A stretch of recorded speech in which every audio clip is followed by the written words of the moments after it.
of order. Yeah, You're good? All right, so notice of this meeting was given in accordance with the provisions of bylaw 0164B of the Riverside Local Board of Education, which was adopted in accordance with section 1.450 of the ORC and the Ohio Administrative Procedures Act. Can you take roll, please? yes, ma'am. Ms. Gronensky, Here. Mrs. Grassi, Here. Mr. Audino, Here. Ms. Brewster, Here. Mr. Byers. Here. All right, can we stand for the Pledge of Allegiance, please? I pledge Allegiance to the flag of the United States of America and to the republic for which it stands, one nation, under God, indivisible, with liberty and justice for all.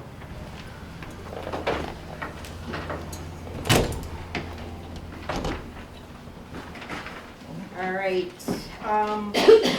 That brings us to our working session. I don't know if you want to kick us off? So yeah, we are really excited about this. We have Doreen Osmond from the Impact Group to kind of go over, and she's been doing a lot of work with the district and those involved, and has some presentation of findings of all the community input and all the student and staff input, as well as draft goals and draft objectives. That's what I was looking for. Draft goals and objectives for feedback to go over. So I'm gonna turn it over to her so we can move forward. You do have a copy of her presentation. Yes. Good afternoon, everyone. Thank you for having me back. I feel like I've been in the district for months now through all the community engagement, and I just want to thank you for the opportunity.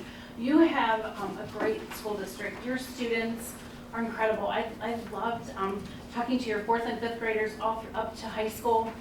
Staff members, and it was a great opportunity, and I don't take that opportunity lightly. I'm very honored to be here, and I've learned a lot also. You have a lot to be proud of. And so tonight is just a culmination of really what we have done. This is a big high-level picture of it. You have the survey results, you have community feedback results, but really that engagement process, when we had our board work session in March, seems like a long time ago, but when we had in March, those priorities to make sure people had the opportunity to be engaged and to have an opportunity to come to the table, so be it, in different ways. So we had 2 SWOT analyses. We had one with the board, we had one with the district leadership team. We had 23 focus groups, which is incredible. We had 8 student focus groups at all 4 elementaries, middle school. We had several at the middle school, we had several at the high school. We had 4 parent and community focus groups, and we had 11 staff focus groups over multiple days, obviously. So that face-to-face time. We also had 5 one-to-one interviews with different community leaders, mostly your municipal leaders or township leaders, depending on what the city part of the organization, the 5 communities. And then also we had an opportunity for surveys, 536 surveys and 100 from the parent communities, and then staff member responses were 149, that is a good response rate. So just to give you a high level, what category best describes you, you can see most of your respondents were student. I just want to I'm not going through the whole, we'll be here all night. I'm going through just the highlights. Who are these people that responded to the survey? Parent and guardians were your definitely biggest respondents at 77%. But you did have alumni respond. You did have community members respond. Some organizations and some schools don't have a lot of community members that respond. And then, so there were some others that they were retired teachers, and they didn't identify in any of those other categories. So that was really good too, because you have retired people paying attention to your school district. So that's a great opportunity. What schools? You have a nice distribution, what you would expect, of course. Lamouth and you have the Riverside campus had the most respondents there, which is great. And again, this is a glimpse. This is this is now staff, a highlight of who answered the staff survey. About obviously the classroom teacher, the gen ed teacher is your biggest respondent rate, and then a nice distribution across the board. And that other is school counselor, long-term subs. You had an SRO, SROs responded in that other, and a computer technician. I just wanted to give you, because most boards say, who's that other? Just to give you a glimpse. Again, your high school, your Riverside campus had the largest response. That's where most of your staff, that's a high concentration of staff. Again, preschool, Riverside Preschool is your smallest staff group. But still, this is what you would expect out of that response rate, which goes to show that getting that word out to your staff members, all staff, was really important. This was a parent community. Do you think your district is headed in the right direction? Almost 61% said yes, 11% said no, and unsure was 27.5% or so. The opportunity for unsure is something that's really important because they're unsure, they don't know. It's a communication opportunity, telling that story, telling the good things. So unsure does not mean it's bad. It means they just don't know. And thinking about all the respondents, it could be community members and so on and so forth. And again, here's something, following the most important when you're evaluating the quality of the future direction. Your respondents, this is high, I'm giving you just the high level slides here. Your respondents were definitely ensuring safe and accessible up-to-date facilities, which is great because I watched your last few board meetings. So really thinking about some of these things that are already in the works, maintaining class size, offering a wide range of academics that came out clear in the academics and other opportunities. That came out clear in the surveys and in the focus groups is the opportunities your district creates for students, whether it's the arts, whether performing or visual, whether it's athletics, whether it's clubs, getting kids involved. You have communities at the middle school, so that brings a big middle school smaller and on teams. You're still middle school concept, which is amazing. And then providing those experiences, all really important to your community. The staff, obviously maintaining class size and personalized learning. The personalized learning network has been a priority for this district for probably 3 or 4 years. So that is something that is important. 80%, almost 81%, maintaining that class size, personalized learning environments. So that came clear that creating those lessons and the pedagogy behind that, kids learning in an authentic way is important. And then also the facilities are important too. In the parent and community, what do you feel is the most important topics facing public education or Riverside local schools? Aging facilities was the top. The second was state funding in public schools, which is a good thing that they know that it's a blip. And then student mental wellness and safety are some of those higher ones also, along with academic opportunities. So that's what your parents and community said for this question. Staff, same kind of thing. Aging facilities and funding in Ohio schools. Those were the two largest, as you can see. There were other academic achievement is up there, federal and state mandates, student wellness. All of those are priorities for the district. And again, I'm just giving you those, like the highest level. All the other questions in the surveys delve a little bit deeper into communication or extracurriculars or the student support systems, and then you have the full results there. But I wanted just to give you a base of what your community and your staff said. So from that, and including all the focus groups, there were overarching themes. So the overarching themes from the survey and from the focus groups and the one-on-one interviews and the SWOT analysis, this is what the overarching themes were driven from. And so the overarching themes also, I'm going to give you a preview, are the basis for your goals and objectives. Okay. I also want to just say, this is a work session. You're not voting tonight. There's no vote, there's no motion or anything like that. We still need your great minds and viewpoint and feedback on the draft goals and objectives. So just so you know that. So one of the most important topics and themes that came up is that rigorous and relevant and responsive learning for students. That was one of the top priorities that just kept coming up in almost every focus group. And again, you can see that personalized learning. And then also what came up is this leveraging technology thoughtfully and responsibly. We heard in focus groups, even from students, that the Chromebooks are important, but they can't be they have to be a tool for learning, not the vehicle for learning. So really, and a lot of school districts are really struggling with that because we have so many amazing resources that are even adaptive to students' learning needs. So if they answer questions correctly, they level up, or if they're answering them incorrectly, they level down, they're responsive. So these are great tools for reinforcement and refinement for student learning, but it's still that interaction with the teacher and really from one another, and it goes right along with the personalized learning network. Student well-being and responsive learning for every student. Again, I just want to highlight the, I'm sorry, that student well-being, that sense of belonging, kids being attached to their schools, being involved in the schools. There's a ton of research out there. If kids feel that they have a purpose or a connection to their school, they come to school more, they're more involved, they connect, they have their people. And so really for this part here is really strengthening the communication of what is out there. You provide and you've built up, as a school district, built up a lot of resources for kids. But how do kids access it too? So it's continuing to make sure that it aligns, but it's also making sure that that word kind of gets out. And then promoting the positive relationships, really incorporating student voice. Your students, they had great things to say. Your elementary kids, though, they want more footballs on recess and a zip line.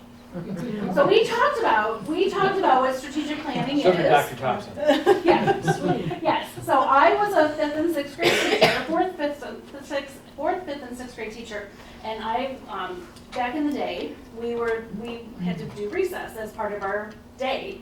I hated the footballs because by October it became full tackle football because they were Sunday football, Friday night football. I mean, seriously, I'm like, I chuckled when they said, we really want more footballs. But they also said, we want to get to know, especially in the bigger schools, we want to get to know our friends. So coming from this, those smaller elementary, those 5th graders especially. So how do we make those relationships and opportunities for those relationships? And listen to students. Preparing every student for their future. This is really, it's that hands-on learning, it's the authentic learning, it's those opportunities, whether it's College Credit Plus, which your students take advantage of here, it's the electives that are at Lamouth, it's all of those things that equip them really for their world. It's problem-solving skills, it is, I heard more, especially, and Dr. Ortino was with me in the parent and community focus groups, like, where's wood shop? Where's the hands-on stuff? And so that, the students said the same thing. Like, we want to learn and then do also. But especially the parents, they want authentic learning. They want the kids out in the community. They want them, not just the stand and deliver, put them on a Chromebook. And that's not what we're talking about here, but just making sure that that personalized learning, you have a strong foundation for that. A thriving and well-supported staff. Your staff is very well respected. Your staff, a lot of them live here or are alums from Riverside. So there is this really collective pride in the Riverside schools. I've never seen so many people wear their Riverside spirit wear. And I came here on Fridays, but I was here during the week also.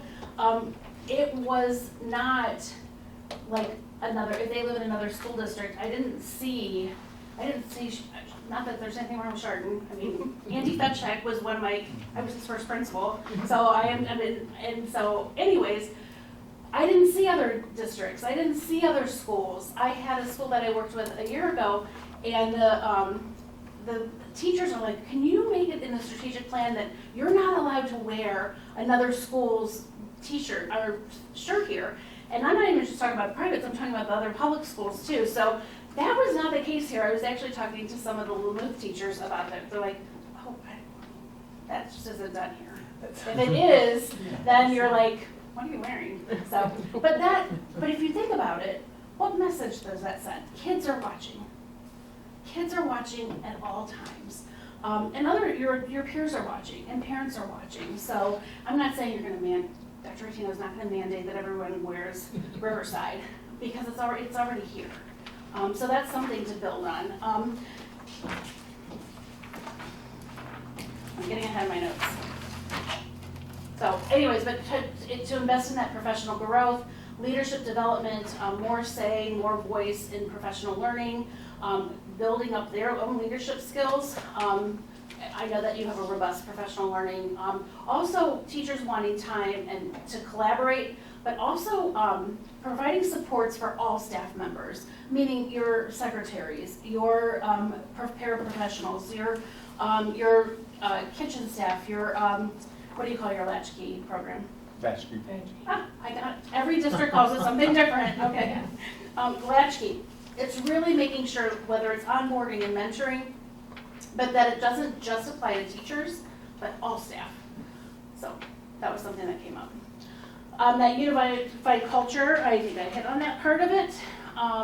Facilities, that came up a lot, the facilities, especially the Riverside campus, and then the two other elementary schools. Really, what is that long-term plan? Wanting a plan, and making sure that that is still in the forefront. And even the two new buildings, and I guess I can include Lamouth in there too, newer buildings. Continuing to make sure that you're up the upgrade of safety.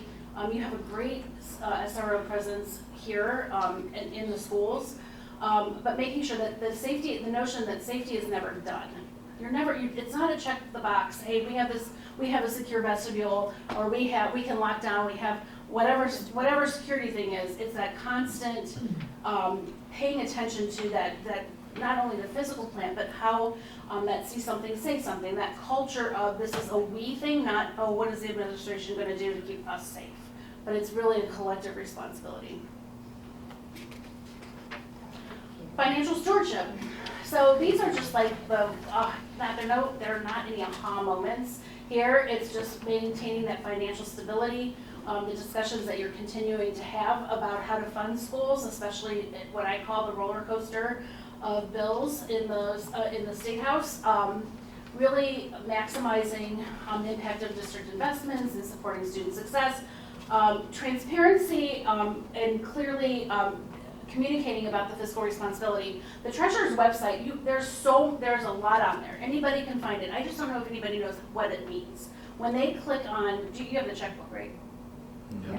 So, and you have all the report, which is great. I mean, a person that knows school finance can click on that and know this is really easy. It's not about transparency. It's about communicating in small bits too about what does this all mean. So you guys are transparent as all get out. It's there. I just don't know if people know what that means when they click on it, because school finance is way different than some of the other accounting principles in finance too.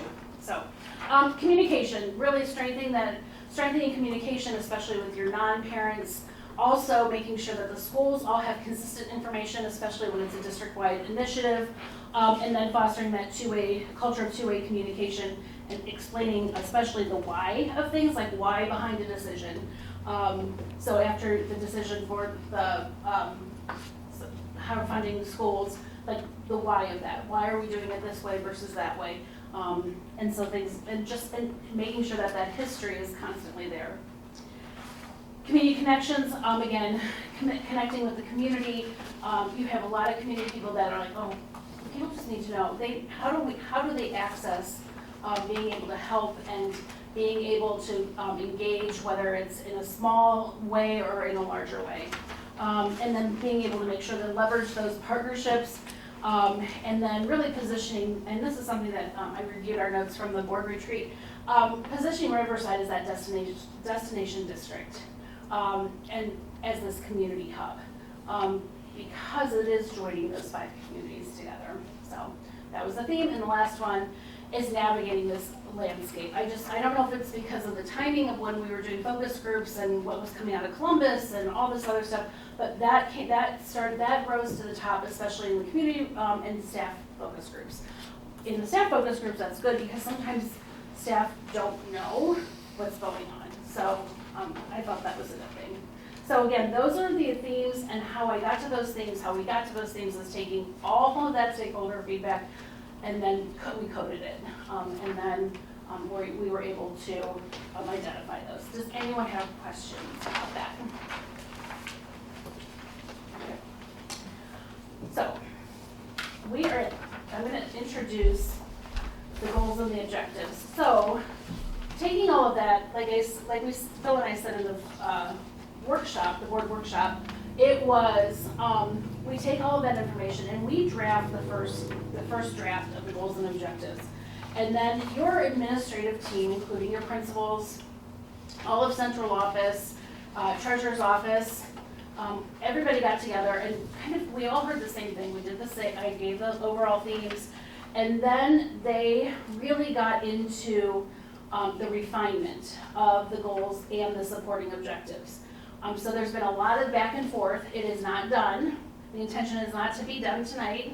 But right now, these 5 goals that I'm just going to highlight here, your charge after tonight's session would be to really look at them, provide your feedback, and I'll give you some guiding questions too. Provide your feedback on those goals and objectives, and then the process, you've been shared with Dr. Ortino, right? Yes. Yes. Don't share it with me directly. Don't the whole not respond to all that kind of stuff. Do take one and pass it. I gave it in one set. I gave it in a nice, easy to read document too. So, okay, I've learned over the last couple of years. Goal 1: elevate student learning, engagement, and sense of belonging. So you're going to hear a lot of the same things that you just heard from the themes, because this is the community's way. All that stakeholder feedback is the community's way of saying these are our priorities, but also your administrators who walk that talk every day. What needs to be, from their perspective, also what needs to be done in the schools. So elevating student success and sense of belonging, empower every student for lifelong success by delivering rigorous personalized learning experiences, cultivating character, expanding opportunities to foster a deep sense of belonging, and maintain a safe and supportive learning environment. So there are 6 goals. Now, I'll tell you the evolution of this. We had it in 2 separate goals, but they're so interrelated. The administrators said, you know what, we should combine these, because you have to have that safe environment. Think about Maslow's sense, that hierarchy. So it made sense to combine them. So there are 6, and that's really because of the fact that they have been combined. So really the summary here is that rigor, it's that school environment where all kids can learn. It's expanding extracurricular programs to build meaningful peer connections. So it's recruiting your kids to participate, like making it palatable, making them, one of the things that kids, especially the 8th and 9th graders, they weren't necessarily aware of some of the clubs. The athletics, they had a good handle on. And unless they were on an art track or interested in art or music, from middle school years, they might not know what's available in the high school. So again, that sense of belonging, when they participate at least in one extracurricular or co-curricular, their achievement actually goes up, attendance, all of that. Behavior was definitely popped in student regulation, and we're seeing a lot of that really since COVID all over, and I know that you can attest to that too. But really helping our teachers and our staff understand some of those behaviors and how to recognize, especially what comes before that behavior might spike. So really getting them on the same page, and that ties to that authentic learning also. And then really focusing on that, the purpose and the use of technology, including generative AI in the classroom, and it's really to strengthen learning, and it's not the vehicle for learning. There's a huge nuanced thing there. And then we heard a lot about that over-relying on screen time, especially in the focus groups and in the open-ended questions. Does anyone have questions about the objective and goal 1 with their objectives? Or we can save it to the end too. Okay. Goal 2 is about the support staff well-being and professional growth. Empower and invest in a thriving, dedicated staff through meaningful professional growth and a supportive workplace environment. It has 3 objectives, and Dr. Tanner and I talked about that yesterday. They are pretty hefty objectives, though. So foster that collaborative environment with the professional development, wellness and morale, and then also mentorship and onboarding. Those are pretty big, hefty tasks. So really focusing on that and doing it well, too. Goal 3 is facilities, maintain modern, equitable facilities that inspire community pride and meet the evolving needs of our learners. So the objectives, I'm summarizing because you can all read. You already have been working on this. So really it is to get it moving and to refine and implement it. And that's what you're going to be doing, that long-term facilities plan, addressing that aging infrastructure, updating and running environments, including the district operations, safety, security, and that emergency preparedness. It's really what you're doing as a school. Not all schools have to do this, but the time is kind of now for you guys. And then an essential part of that is continuing to monitor enrollment trends, and I know that Dr. Thompson has been doing that, but that will be key because of the planning, is making sure that you have the enrollment. There was a pretty big perception that enrollment is just going to skyrocket, and it's not. And we know that it's not. But how do you communicate that? Like, they see all these developments going up, and again, it's not just in 5 years, but what does that look like in 10 and 15 years? And the longer, it's just like forecast. The longer you get out, the more crystal ballish it becomes a little bit. And then aligning the facility improvements with the current educational standards. Again, these are huge. But really, the long-term master facility plan, implementing that and getting that could be the objective for the entire goal. But there are other things that go in there too. Okay, goal 4 is communication, and we did separate internal and external. It was really important that this came really from the staff, making sure that they feel informed and that they get information first. And that probably happens anyways. It might be like 2 minutes before the official message goes out, but they want to make sure, because if they're asked, or they would like that information first, they want to know, they would like to know ahead of parents and students, and sometimes, if at all possible. And then really get actively value feedback from parents and students and residents to guide the district decisions, but also the why of it. And then strengthen communication and with staff and students by creating regular opportunities, whether that's focus groups, continued focus groups, or an advisory group, whether a principal does that or the superintendent, just that constant cycle of that two-way communication. And then really trying to unify those 5 different communities and townships and municipalities, and then building on alumni outreach also, and expand really the outreach to the broader community, especially those who do not have children here. And then goal 5 is financial stewardship, strengthen Riverside's long-term sustainability through financial stewardship. Cultivate and sustain relationships with local businesses, provide monitor local and federal policy changes, state policy changes, advocate for Riverside's interests by professional organizations, elected officials, and adapt district practices accordingly. So I'm especially pointing this out because you're part of this objective.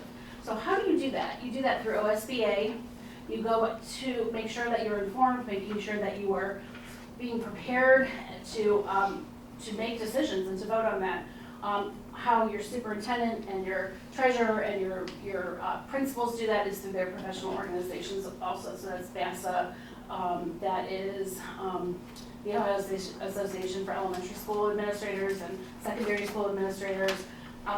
There's also the special ed piece of it too. So making sure that because that did come up, we have to be prepared for this swinging of what's going on. Again, leveraging grants, provide clear, accessible, timely communication, and then create and engage a diverse financial advisory committee. This is not your board committee. This is more of getting your community involved, and then they become your key communicators and this is not meeting every month, this is like a twice a year thing maybe, or whatever you guys decide. But this helps when you want to come out and you want to do something creative with finances, or you're building the capacity of your community by having this. So I know you already have your board, or you have 2 board members that work with Dr. Thompson and Dr. Regina, correct? And that's a monthly, that's on your website too, by the way. This is something a little bit different. So the next step really here is, just so you know, again, all of your administrators have had a look at this. We will continue to refine, especially after your feedback. So the goals, you can kind of see where that different people are going to definitely take the lead. But that doesn't mean that they have all the objectives, like they're in charge of all of these objectives either. So we will get a little bit into like the next steps of that. So the board's responsibility is to really look at the goals, look at the objectives, and provide that feedback. And the Board of Education approves at the goal and objective level. They don't approve the action steps and timeline and everything, because a strategic plan is meant to be dynamic. And so let's say you accomplish something ahead of time. You're not going to come back to the board and say, oh, we got this goal and objective done ahead of time. We have to now re-vote on the whole strategic plan. Board updates and reporting out is the way that the team is held accountable to that. So really you hired a superintendent and a treasurer to make sure that the strategic plan is implemented and then reported out correctly, or in a regular manner. So guiding questions for you all. I want to go back. So the board, your visioning back during our Board of Education retreat, you had 3 main buckets there. You had financial health and planning, student achievement and connection, and facilities and community engagement. So looking at the goals and objectives, you can see your voice, as I know that people will be able to see their voice, and from there, I just wanted to do a quick reminder of what the essentials were. We talked about a lot, but those were your visioning statements. So as you review, what do you want to achieve for our students, staff, and community? Do the goals and supporting objectives, do they make sense? Are they ambitious yet achievable? Do they align what you're trying to accomplish? And is there anything missing? And does anything have to go? So, Real quick, just based on what my day job is, Yeah. Work a lot with strategy, Yeah. goals, and objectives, right? Yeah. And when I look at these, I definitely, a lot of great information in here. I guess where I want to make sure and I'm concerned is that I see the goals. Objectives are awesome. Like, I look at them as often, why are we doing that? Like, what is important? So to improve our reading scores. I don't know, I'm coming up with something, Yeah. right? That's usually what I see in objectives, then we can put measurement on them. I'm looking at these, and a lot of these are like activities to get us Yeah. to meet those objectives. So I don't know, is there, Yeah. I really want to make sure that somehow we outline what those measurable outcomes are that we Yeah. are looking for based on these different Yes. activities. Exactly, so that's part of this next process. So after the board approves the document, then the administrative team will get together and we will start to talk about 4 different areas of the strategy or the action step development.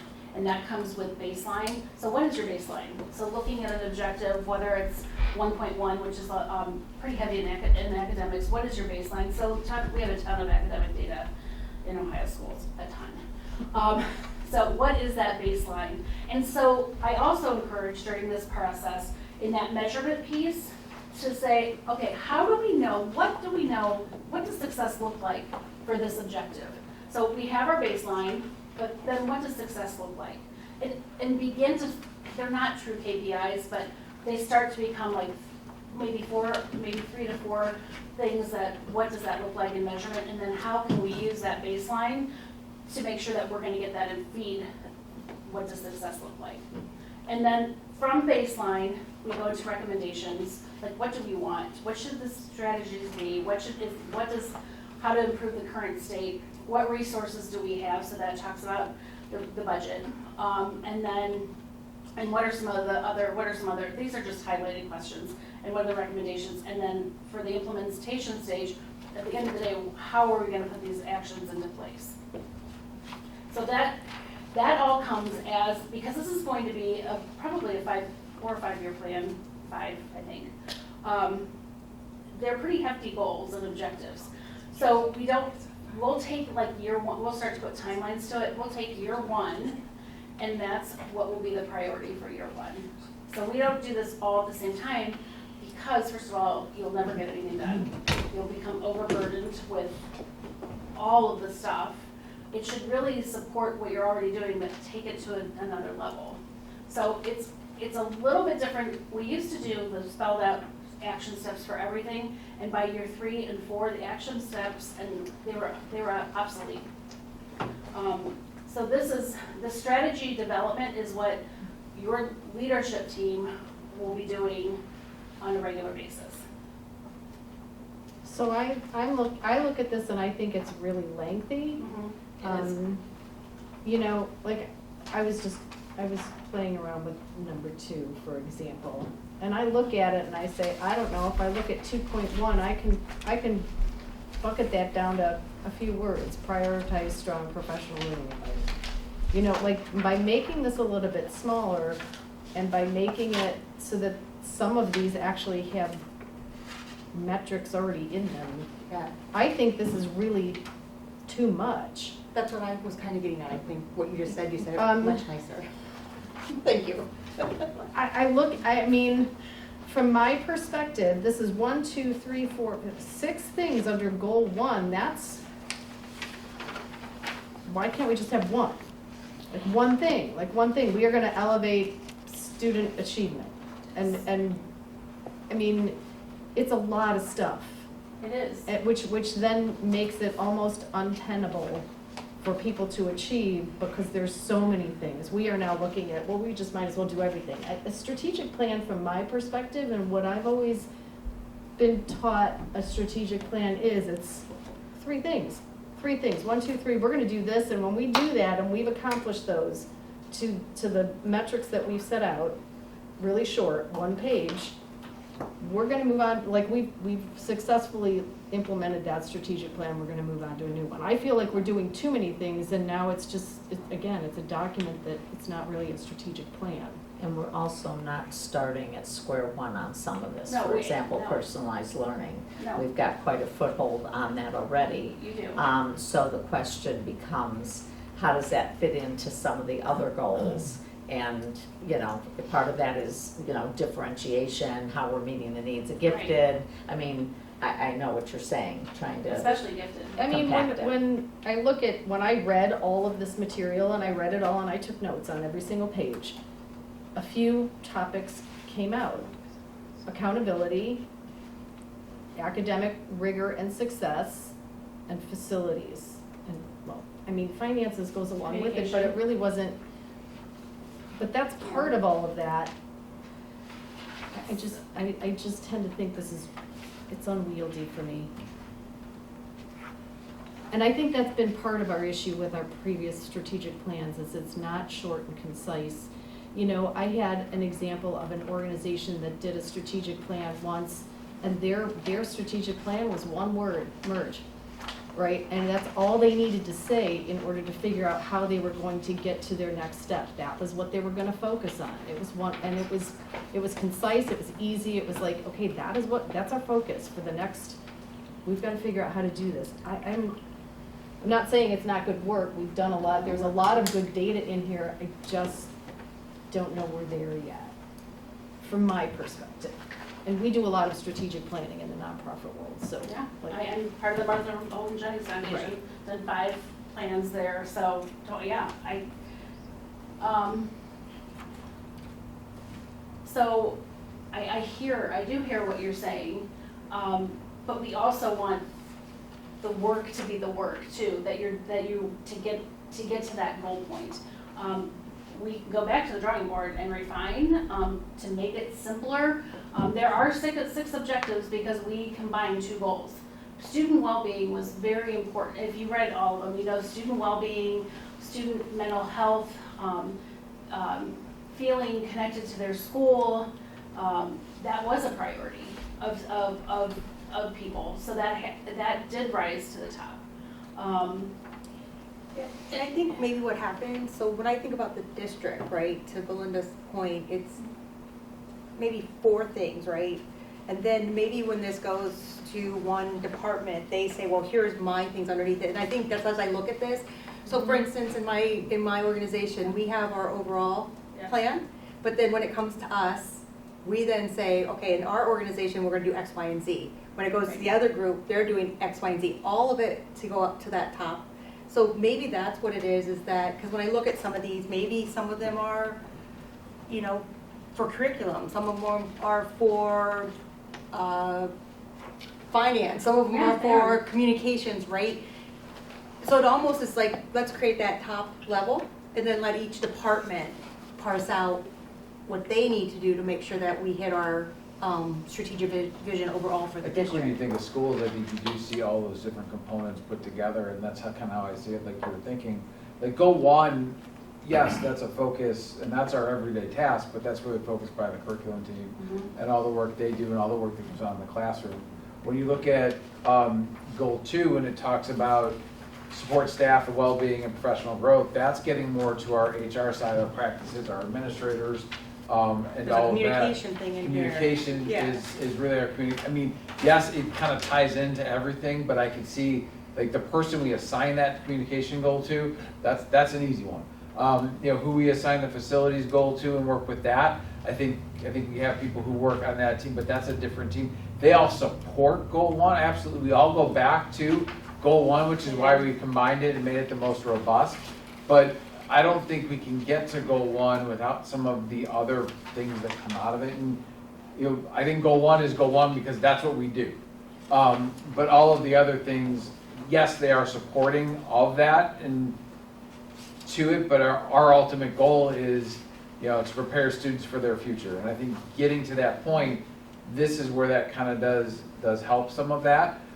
Make sure they have high quality staff, make sure that we have safe and equitable facilities, make sure that we let people know internally and externally what we're doing. And, you know, I think they all kind of interact with one another, but I think all of that data came out. These things came out in everything that we saw, and they did come out as themes. And so I can see both sides to make it simple, but over a 5-year process, you know, that's a part of it as we continue to refine it. Sometimes we get so caught up in our roles that, okay, I'm a teacher, well, you know, maybe finances doesn't impact me because I don't have that much of an impact in finances. Well, you do, because the materials you're selecting and what you're looking for and all that. But maybe I don't necessarily see that as much. So how do we kind of, you know, educate you around that? Maybe, at least from my perspective, what I'm looking at is for action statements rather than a lot of the verbiage that's in here. And that is what your Like, administrators will be Deliver, doing. deliver rigorous experiences, expand opportunities, provide a safe learning environment, right? Like, I don't know that I necessarily, like, people have different ideas of what does that mean to empower, so like, is a student gonna be empowered? I don't know, like, we use a lot of verbiage that maybe is not necessary, and if we shortened it, it would just look simpler to You to- could, but to then it becomes more ambiguous. deliver. Yeah. I don't think that it does. Well, I think in the sense of giving a presentation, it's always gonna seem too robust, whether it's you or me. But I think when you look at what she's presenting, and I don't disagree with you, by the way. I come from, well, came from a company that had 3 OKRs for the whole year, a major company, just 3. But you go and open up another packet, and there's 10 Right. sub-bullets for all of that. So when you put it all together, it seems pretty thick. So if you were to list the 5 goals that you put, it would take up this much of the page. I just kind of folded this to show you just Yeah. Right. 5 things. So if you look at it visually just like this, it doesn't seem like it's overly comprehensive. So I see where you're both coming from. Same thing with the portrait of Riverside Beaver. As an image, it's simple. I think it has 8 objectives, or 8 attributes. I think it's 8. And I got a question. If there's more than that, I thought there's. Maybe there's. I thought there was 8. Either way, but it's simple because it's one page. It's a one. Yeah, I looked Yeah. around earlier. I couldn't find it. It's outside, that's Yeah. why it's all Wait a long. minute, it used to be, wasn't it back there? We got to order more. Yeah, what's Yeah. that? At the end of the day, it's a simple one-page What's graphic. So I think that if you take just the goals, maybe not the goal, because like goal number 5 is only 2 words, financial stewardship. Maybe the other bold print underneath of it, I think it gives us a place to start, and to your point, maybe you look at 1.1 in the first year, and then 1.2 in the second year, for example. And that's how we map it out. Yeah. I would even That still- is how we map it out. I would even still go back to the department though, because for that first goal, there might be something that we can do in curriculum. Sure. There might be something that we can do in finance. You know what I mean? Like, I think it's important. So, Yeah. So each group might have a goal. Sure. Yeah, That's but not how- everybody. That's Like, how we do it, yeah.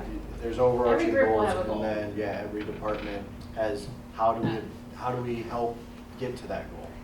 so when I read goal one, the actual goal, I read that as the statement, elevate student learning engagement and sense of belonging. Like, that to me is the goal. And then the verbiage underneath that is the kind of a sub-explanation of said goal. I think if we made those and worked the language on for the goal 2 and goal 3, well, goal 2 is support staff well-being and professional growth, like that kind of is a goal statement. Goal 3, facilities, that's not necessarily a statement. Like, if we made that into a simple, short goal statement, to have 5 simple statements, and then maybe explanations if needed to support the objectives, and then I think the action steps would come directly from these objectives that are listed, which has a lot, there's a lot in it, especially in goal 1, but again, that's our key business, and that's kind of our core, and you can't do one without the other, and I think that's when they combine them together. They say, well, we can't just do, because student well-being came out just as loud as academic success, and so I think we have to address both at the same time in everything we do. It actually came out louder, honestly. It did. I would agree. So, one of the things I would ask is, like, when you look at your goal, so if our goal is to elevate student learning, engagement, and sense of belonging, I would ask you guys, why, it sounds stupid for me to ask this, but this is what I think it's important to ask. Why is that important? Why is that our goal? Mhm. Like, why are we doing it? Yeah. Are you asking that? I'm 'Cause not I would asking think it. it's- It's our Well, actually, that's what we do. that's the We core of our- educate But that's my children. point. Service. That's my, I've been saying but that that's for my years. point. That's our Yes, job. So I don't know that this is a goal. But Right. because this But is how what do we you do every elevate, but day. to say that, just, I can take a school that is not like Riverside, and any school can say that, but what makes Riverside special? That's why What- that, to me, is not a goal. Because we're Because already we I do think it. what Yeah. Stransky's saying is, that is an objective, not to use business terms, that is not a KPI. You No, cannot it's not. measure What that. does that mean? Stop using Key acronyms. performance indicator. Sorry. What? Oh, wow, that- I know, right back at you, see how easy A it is? KPI would be a key performance indicator, so And I'm- that- I'm- I didn't even know. and It would be a comes in- metric. That Okay, comes in all your, right. that comes in, we're ahead of our, like I said, the administrative team starts to, the administrative team, when they start to map this out, they look at what baseline do you already have, what recommendations to further Then we that should, personalized then we learning. should specifically say that. But this is the process of your administrators that they do. That is the weeds for a board. I don't know that it necessarily is. If we Yeah, as a it board is. are looking, if we as a board are looking, we already know we deliver student learning. If we want to increase rigor to Yeah, go on. increase achievement by 20%, that to me would be a goal. This really isn't a goal of a school district because it's what we do every day. If we have a specific goal we want to meet, then what is it?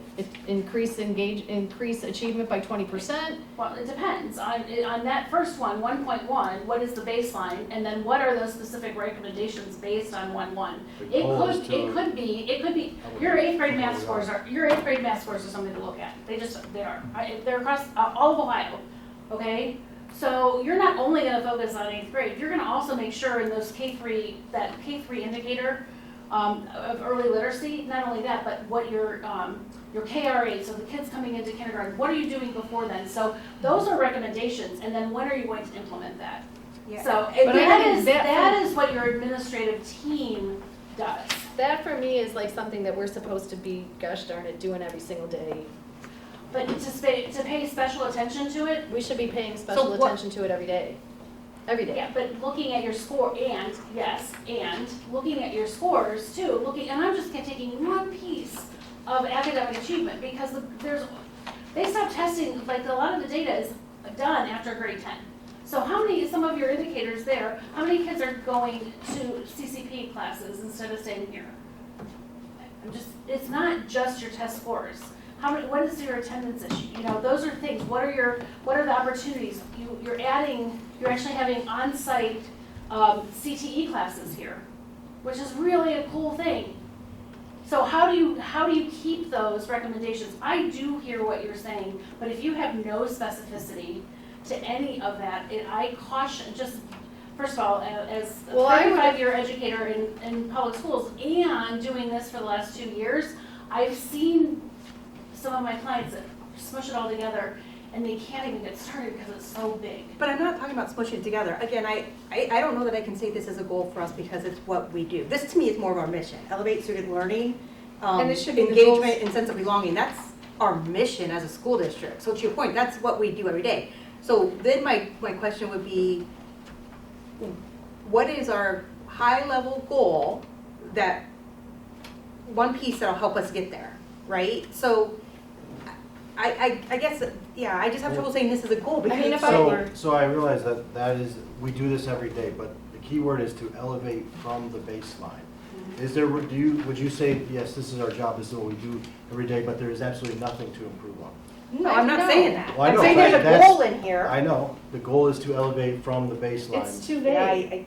I'm I think it's struggling too with vague, it. right, like Yeah. as far as, Too big, but also from- too many, from my perspective, like a We goal can for work on- This is educational. why, this is a Right. work session, so you should be giving feedback. A goal for educational would be, I mean, if that's our goal, is to do something in this arena, we want to, what is our main focus? We want to increase third grade reading scores by 20%. Like, that is specific. It is specific, I And- can measure it, and That would be in this part of it. And you're not only But I- going to increase third grade reading, that, you know what I mean? It is so, you're talking about a preschool. elevate student learning, A, B, C. Increase reading, do this, and those are the things that we want to achieve. This is all like, I don't know, it's, Yeah, I think part of this, so what your question to us is to give feedback. Yeah, right? and I So- want you, and this is great, you should be giving feedback. Yeah. And I can go back and rework based on your feedback.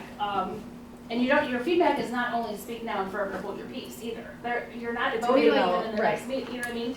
Like you're I not just voting don't, later tonight, you're I voting, just don't there's some know, time. I don't know what to expect out of this.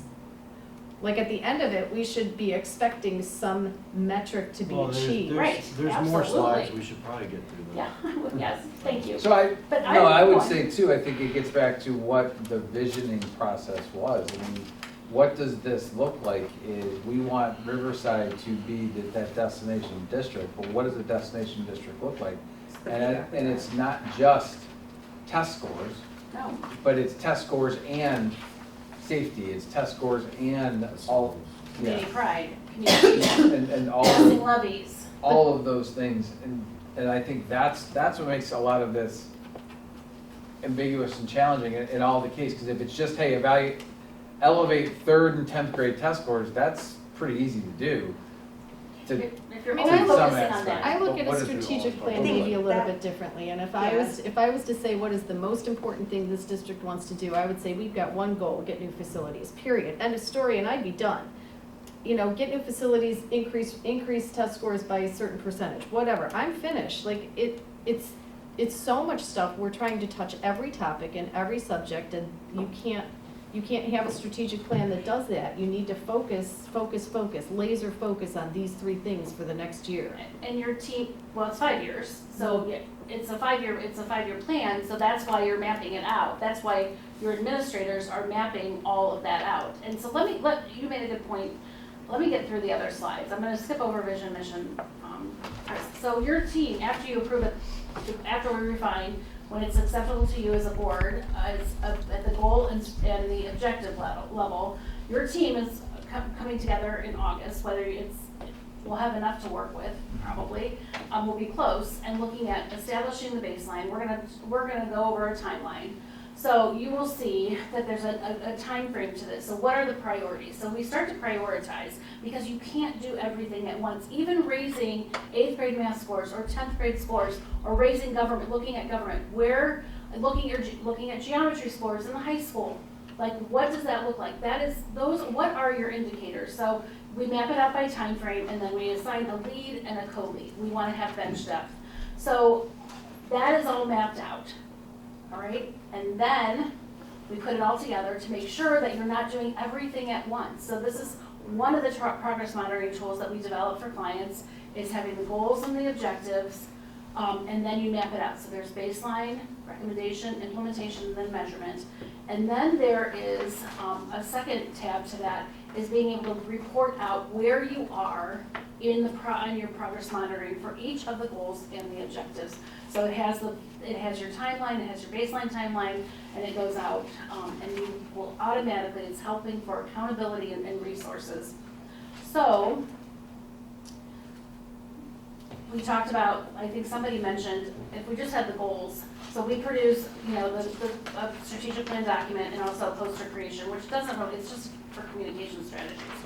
But the work is, after the board implements the goals and objectives, the work is at the administrative team level, with the responsibility of measuring and reporting out. So in that measurement, a lot of districts that we work with are identifying KPIs, not 10 per objective. They're prioritizing for, this is an objective about, it is a real one, reviewing communication tools. So one of their objectives and recommendations was to redo their website, and then also adopt Parent Square. So they had under they had their current baseline, their recommendations, implementation, and then their measurement. So that was just for that goal. They broke it down. They identified what those priorities were. So if it is 8th grade math, if it is 3rd grade reading, it's more than just that. But what those KPIs are then, or measurements, is in that measurement piece. So as they are developing this. And you don't develop this all at once. Think about 5 years ago. We were coming out of COVID. Things have changed, the world has changed, technology has changed, AI has changed. You cannot map out the baseline and recommendations, but you can have that, where are you going? We started our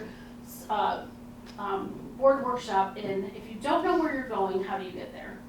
And that really is, in summary, what is a strategic. If you don't know where you're going, and yes, of course, if you don't have a strategic plan at a school without student learning, that seems to be a disconnect. It is what you do, but you can get better. Anybody can get better.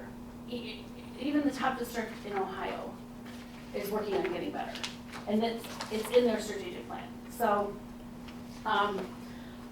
again, I think we have to think about the vehicle for feedback. I can make things shorter. I can talk to Dr. Rotino after you have a chance to, really digest the goals and the objectives. And going back into these very public. The goals, do they make sense? If they're too long, if the goals and objectives, if they don't make sense or if they're too long, we can revise it. This is for feedback. The Board of Education, by your own policies, you are responsible for setting the strategic direction. To enact that every day is that you hire a superintendent. So, and those are the things. So I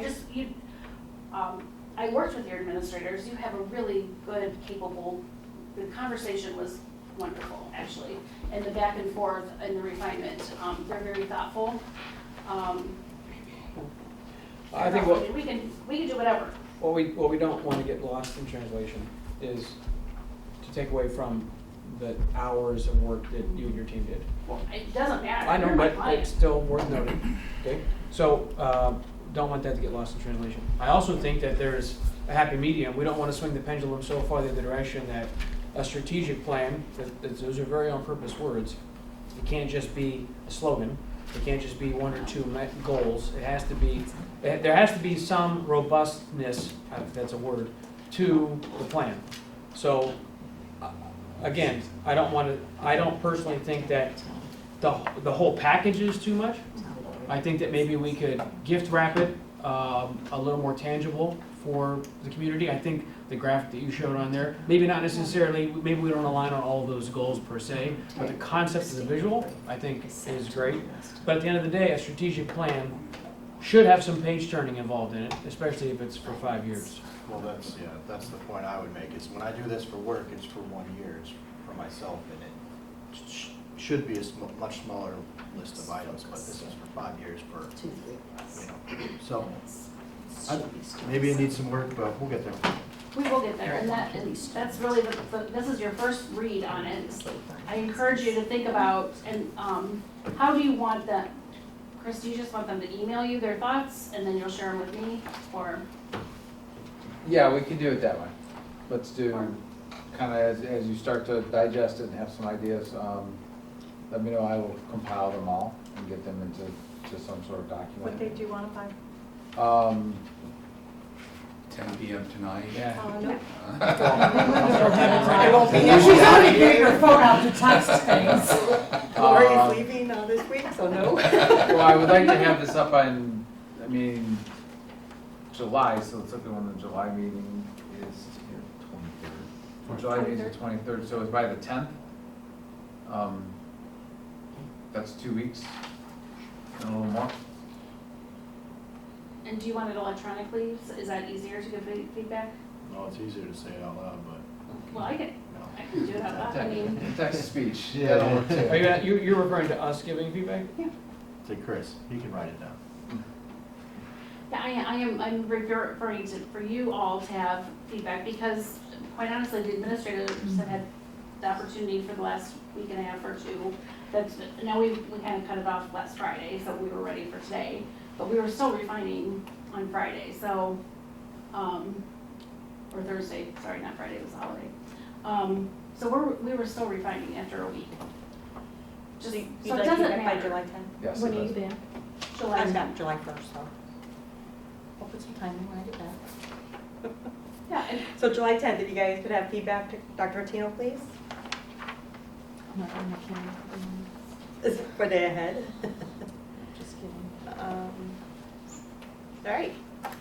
Thank you, yeah, thank you for all the hard work and all the information. I just have, I know that we're already past the time, but I do want to just, that vision and mission, because just looking at the vision and mission, just talking about what it is, a mission is really what you do right now. It serves as a daily guide for decisions and actions, and then the vision is what,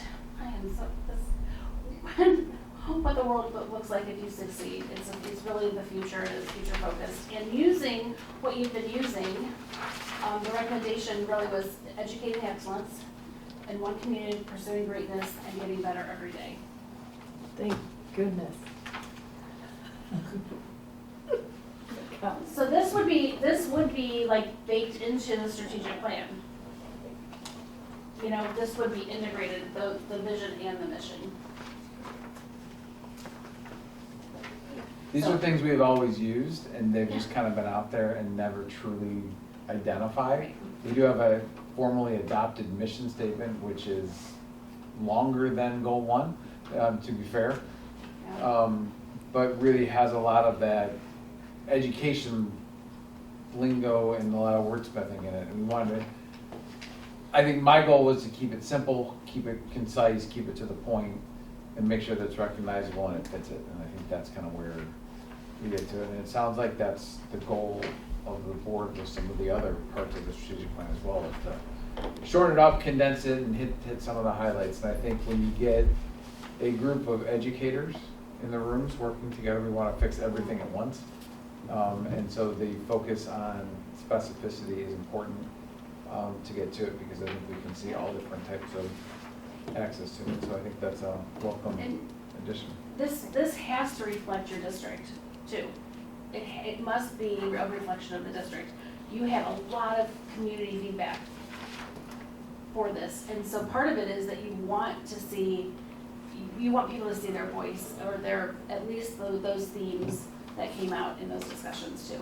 So, because if you, people get frustrated when you ask me and you didn't, where is all this? So, that's something to definitely consider too. I'm not, if it needs to, I've reworked whole plans before based on Board of Education or Board of Directors or executive boards, depending on the organization. It is totally, it has to reflect you. It has to work for the Riverside schools. It has to.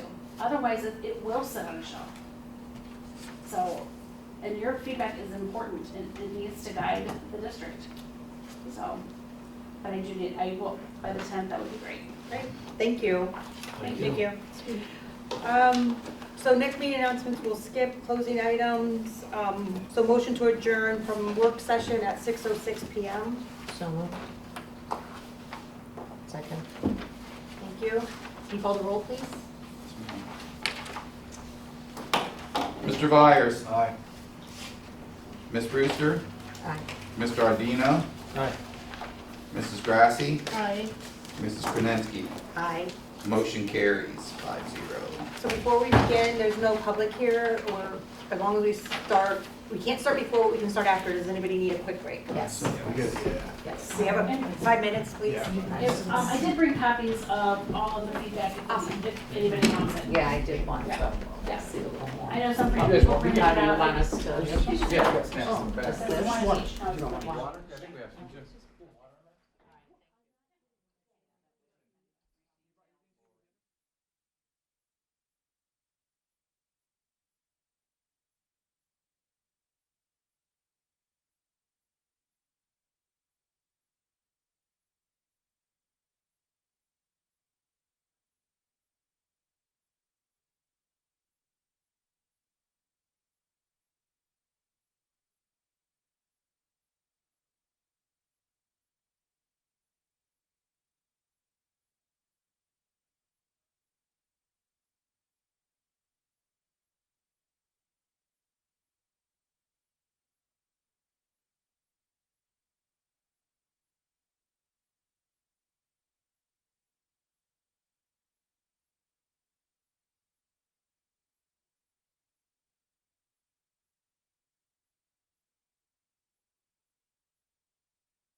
So notice of this meeting was given in accordance with the provisions of bylaw 0164B of the Riverside Local Board of Education, which was adopted in accordance with section 1.450 of the ORC and the Ohio Administrative Procedures Act.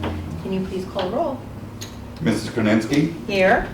Mrs. Grassi, Here. Mr. Adino, Here. Ms. Brewster, Here. Mr. Byers. Here. Will you please stand for the Pledge of Allegiance?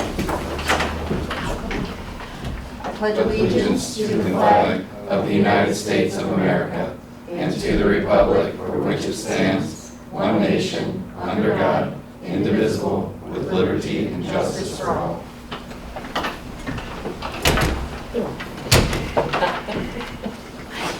On behalf of the board, I'd like to welcome all students, staff, parents, and interested community members to tonight's Board of Education meeting. I'd like to remind everyone that this is a meeting of the Board of Education held in public for a purpose of conducting the school district's business and is not to be considered a public community meeting. There is a time for public comment during the meeting in the public participation section on the agenda. Have a motion to approve, motion to approve our agenda for this evening? Motion. Second. Second? Sorry. Motion. Wasn't you. All right. Any discussion? Just that there's a lot of questions, but we'll have discussion as we come upon them. Correct. There is discussion at each section, yes. Yep. Any other discussion? All right, can you call the roll, please? Ms. Brewster, Aye. Mr. Byers, Aye. Mr. Adino, Aye. Mrs. Krasinski, Aye. and Mrs. Grassi. Aye. Motion carries 5-0.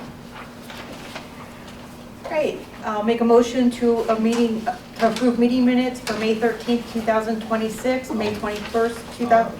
Go ahead. Wait, let it go. You go. What? Nope, Oh. I was just gonna second it. Oh. You're not done. All right, I'm good. I'm making a motion to approve meeting minutes for May 13th, 2026, May 21st, 2026, and May 29th, 2026. Can you get a second? I'll second. Thank you. Any discussion? Can you call roll, please? Mrs. Krasinski, Aye. Mr. Byers, Aye. Mrs. Grassi, Aye.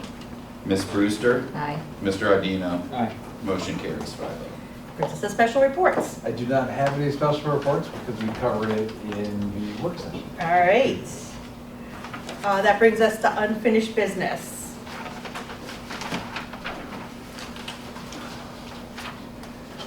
I'm sorry, did you, Mr. Ardino, did you use all your questions? All my unfinished was responded in his email, so we're good on Right, unfinished. information. Okay. Any other unfinished business? There was, concern about the status of the remaining lights at the stadium, but I'm sure when we get to that topic, Buildings and grounds will you'll give you give that us update. more Absolutely. information. Any unfinished business? All right. That brings us to new business. Mr. Ardino? How'd you guess?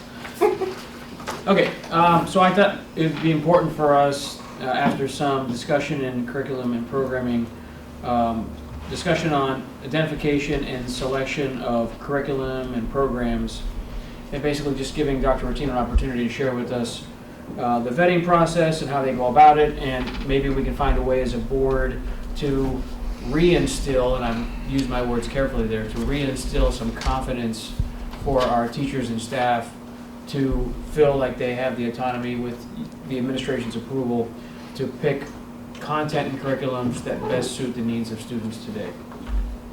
So yeah, I do think this came up, especially in the prior strategic plan discussion about the need for social just wellness and caring and all the total staff, safety and security, and even talking like behavior modification, durable skills, those types of things, and programs that fit that. Our staff needs to feel like they have something where they can work within that and really focus on those skills. We set the goal in the strategic plan to focus around the portrait of a Riverside Beaver, and really what those skills look like in those programming, and sometimes to find pre-K to 12 programming, even selections along the way, is challenging to create that, you know, from scratch all the time. So for them to draw from different types of programs and all that, and yet feel safe to use it. And I think there's some concerns about what they've been trained in prior. The board made a resolution to pull that off. So how do we bring back some of those skills that they were taught in those trainings to really and truly reinforce and enhance those skill sets that the board has identified and that everyone selected has identified as important in that portion of Riverside Beaver? How do we continue to enhance those skills to make sure that they are enforced, that they are there, that they are structured, and that they are taught within what we think is a very safe and collective and beneficial setting? And I think that's the challenge that's coming out now, especially with our goal to move forward with MTSS. We talk about MTSS or multi-tier systems of supports. I know that I would yell if I use too many acronyms.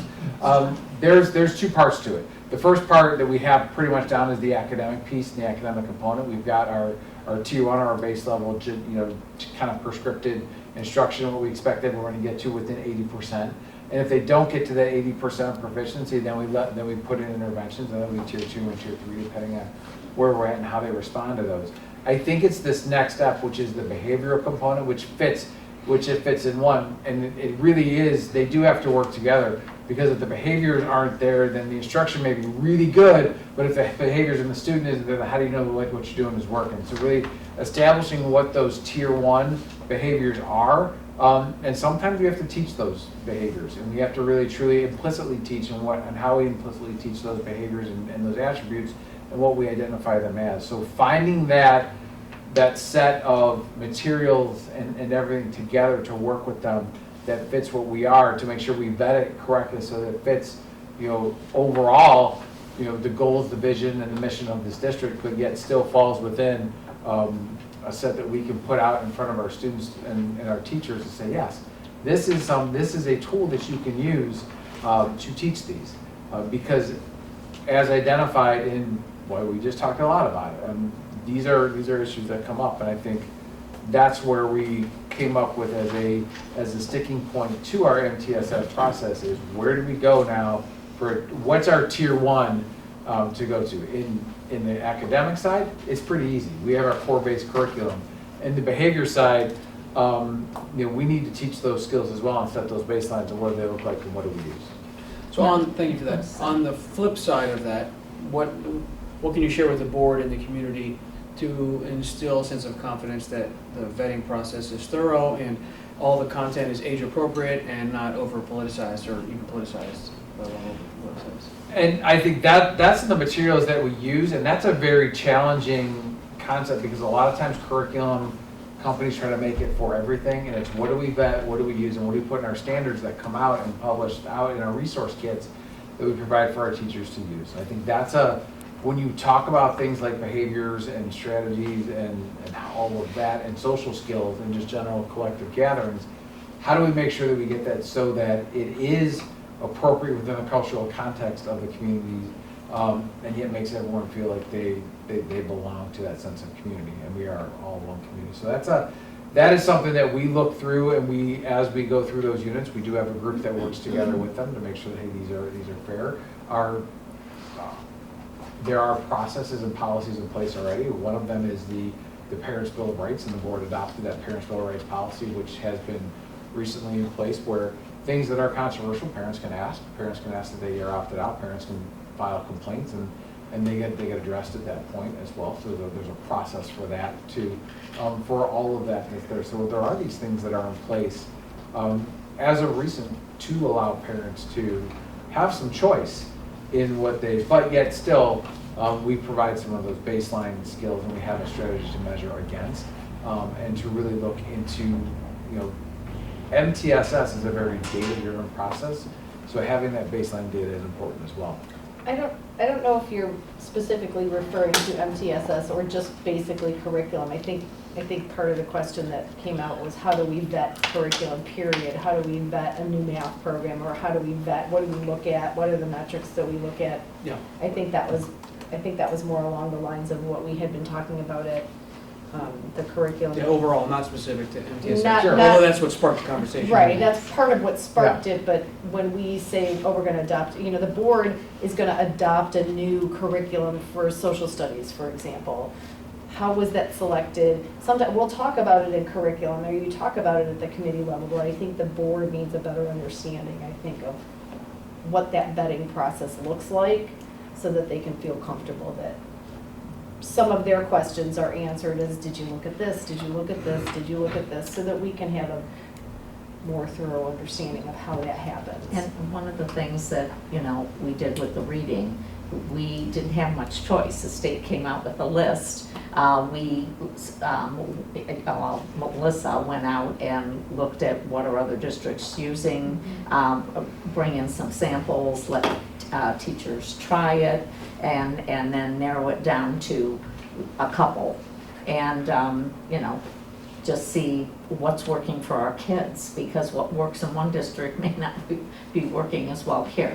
So, and I think the process we use to select, but when you're limited in what you can choose, like the reading, that was an issue.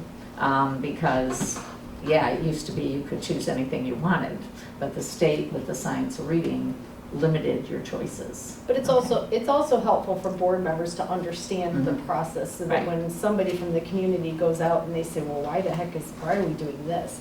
So that we have some ability to articulate what that reasoning was. Here's why we picked it, here's what we've heard, why it was picked, here's what was looked at, these were the things that were important, these were the things that were prioritized, and this is the one that fell to the top. So I just think the Would you like me process. to explain the process? I don't think I want it right now. No, I No. don't want it right Okay. now. This is just new business, like maybe that we can have some. Yeah, I think that there's a couple different processes we're getting ready to outline. For instance, the roles and responsibilities and what the construction process looks like. So I've talked to Dr. Tino and Dr. Thompson about how do we put that in writing. So everybody, we have new board members, things didn't work always the way they typically did before, so we want to make sure we level set as we go into this construction project at Buckeye. This might be another one, like how do we choose curriculum? So we can definitely outline that process. I think it'd also be important to do for professional development, because I think that's a question, right? So there was some professional development, it was never curriculum that was questioned in the past. And just how do we pick professional development or bring that to our teachers that we're supporting them too? So I don't know if I caught that in the underline, like I think some of this is support for teachers, not just about curriculum. It is sometimes about the professional development they get, and then is it at any point, because things shift, as the pendulum shifts, do they feel safe using what they've learned within the classroom and using the terms and the vocabulary and the phrases they were using in the classroom? Or are they violating some sort of policy that took that out because they're using a term like morning meeting when they're sitting together? And that's, I don't know that a policy took it out. or a resolution. I'm A sorry. resolution, yeah. So I think Sorry. hopefully they are bringing that to Mhm. the attention And of the that's- building that's part administrators, of- and we're part talking of the about it. question. What can we use, if that was a professional development we had to baseline student behavior, what is available to them moving forward, and what is safe? I think teachers by nature are rule followers, and really and truly, and they don't want to get in trouble. And how do we do what's best for kids in setting this baseline so that they feel like they are following all the rules, they know what the student needs, and what resources do they have to put in what those student needs, and what's their go-to when they struggle? And So I let- think that's the hardest part of the challenge. So let me ask, did the question of can we do a morning meeting come up? I mean, is it that? So the question, I think the question that came up at curriculum meeting was, can we rescind, I mean, it's on videotape, right? Can we rescind the board resolution that occurred previously, and I don't remember exactly when it was, taking out responsive classroom? And I think we came upon the conclusion that I don't want to rescind a resolution, but what can they be doing in the classroom that supports students? Because now they're afraid to do anything at all. So, but I think we And go not- back to that resolution. I think the question was asked at the table, what specifically do you want them to stop doing? And nothing was given.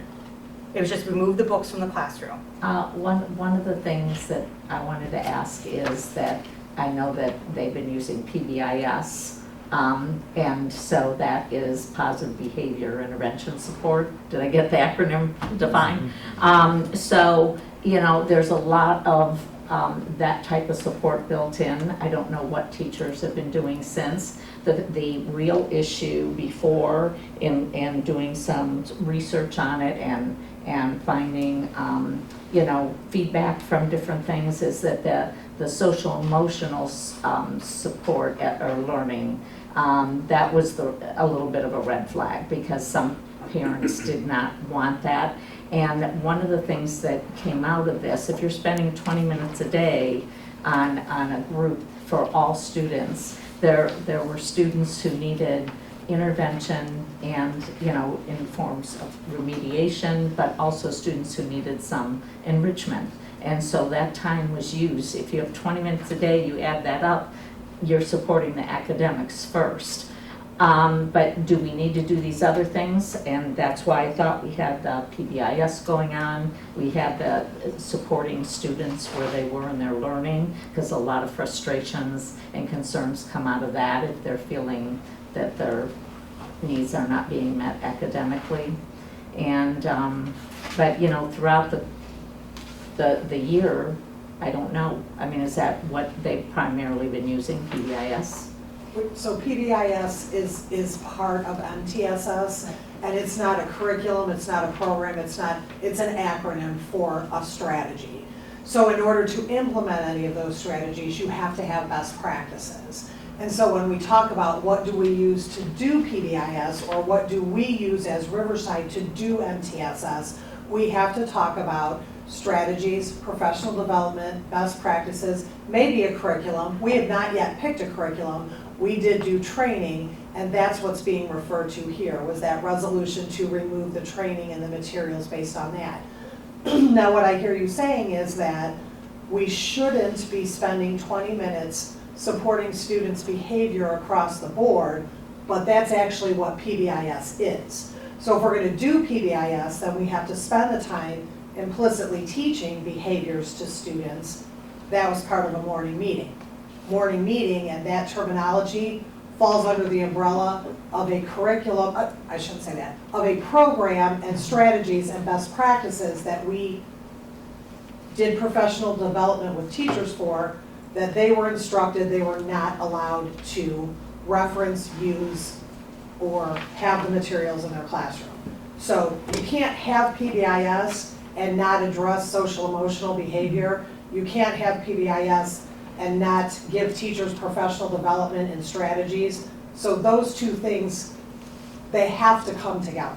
And so that's the concern, is we can't address this big issue that we see across the board in the strategic plan because teachers are concerned about what materials they're allowed to use in their classrooms. Right, and if you review all this survey documentation in every single survey group and every single one of the focus groups, it was an issue that they talked about supporting student behavioral wellness and whatever, and those things are important to every single group that was surveyed in every single focus group. So I don't know how we don't allow teachers to do some of these things that they feel are important that they've learned how to do, and I think that's what we're trying to address with.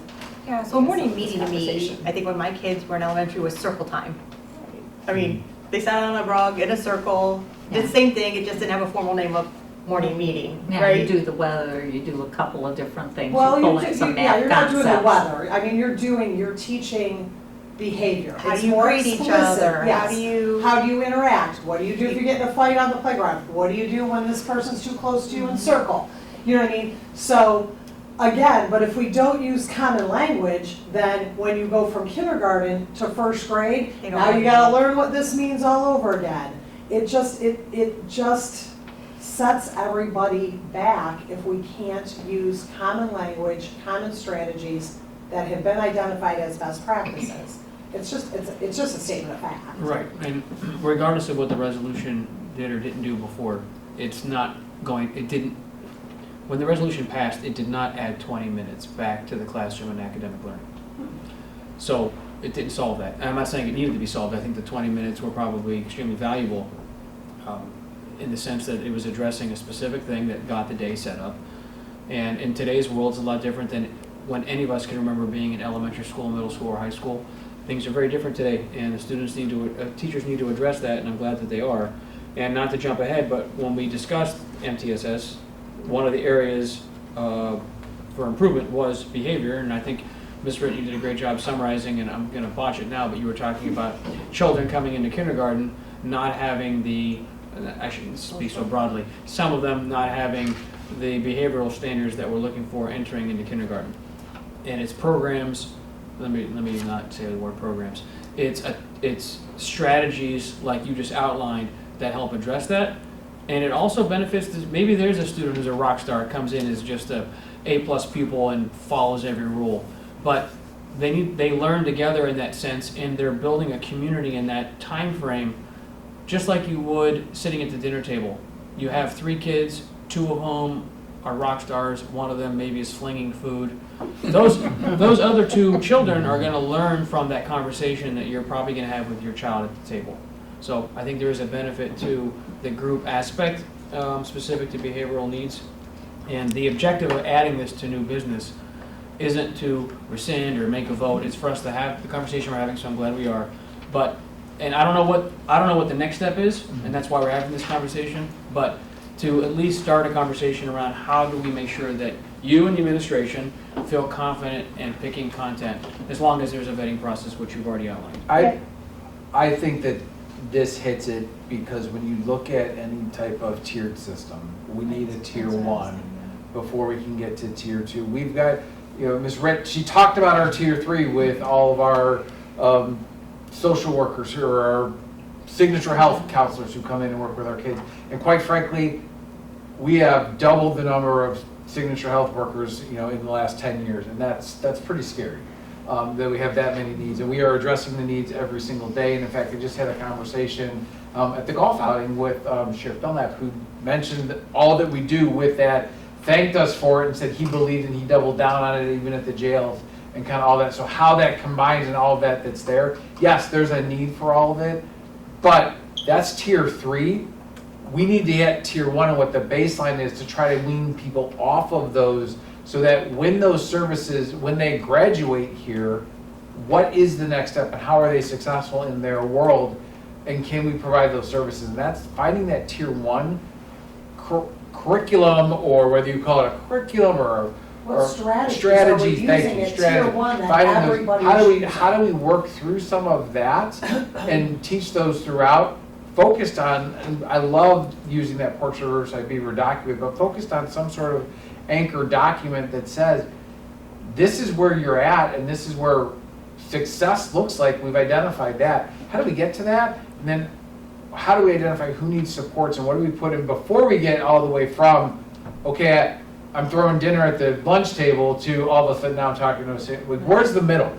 And how do you measure growth? How do you, Yeah. if we're not putting in interventions and looking at that data over time, how do we know kids are improving?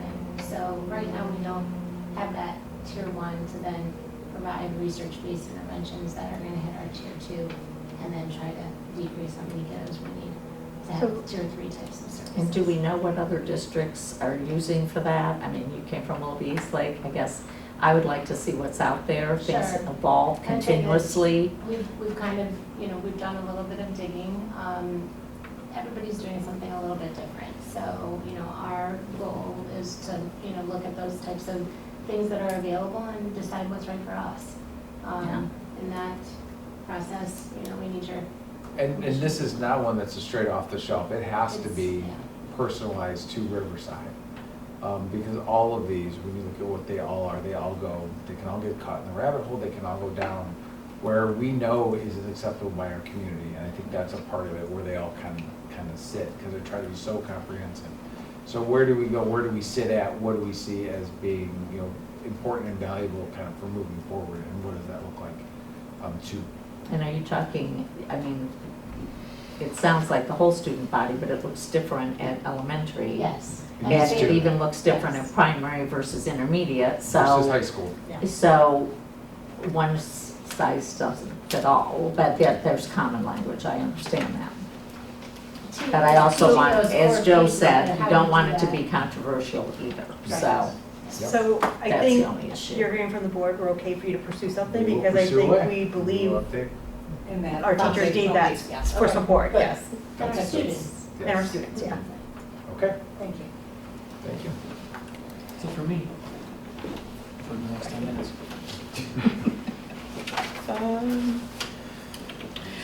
All right, so that brings us to the Board of Education and liaison reports. First is Buildings and Grounds Operations Committee and the Strategic Plan Liaison, please. Mrs. Grassi. So I don't think that we have to discuss the strategic plan since we just did our work session. We'll get you feedback by July 10th. Thank you. The Buildings and Grounds meeting we just held this morning. We talked about the staff who come in for the summer and how that program is working out, and it is working out so well that we may have to eventually put some limitations on that because the response to that program and having them come in and take some ownership and pride in their facilities has been overwhelming. So that's going very well. We talked about some national averages for staffing in buildings, and that we are well under what the national averages are for taking care of our facilities, which doesn't include the custodial or exterior maintenance, but the interior maintenance. We have 8 maintenance staff, and based on our building sizes, we would need about 12 based on national average. So that seems to be going well. I did ask about the work orders last school year. We have some information here from Mr. Olesek that we did 347 documented work orders from September 1st through June 1st. But that didn't include all the extraneous things that people will stop somebody in the hall, or an administrator says, hey, I need something to be done. And I just asked that perhaps we can go to even putting those into the work order system as those occur, so that we can have some better metrics on the value that our staff is providing to the district. So we can look for some information on that perhaps within the next year. We talked about some of the things that the maintenance staff has done versus having vendors do it themselves or externally. So I'm just gonna read the information that you provided because it's very succinct. So some of the maintenance things that they have done, put a new univents, we're talking univents, into the tech closet. We put new univents and units in the Riverside High School choir room, new units in the John R. Band room, which had limited heat, and new units in the lecture room that had no heating or cooling for over 15 years. And the total on all of those projects cost the district in-house $26,000. And if we had gone externally and done those with contractors, that would have cost us $191,500. So that's significant savings that our staff is doing ourselves.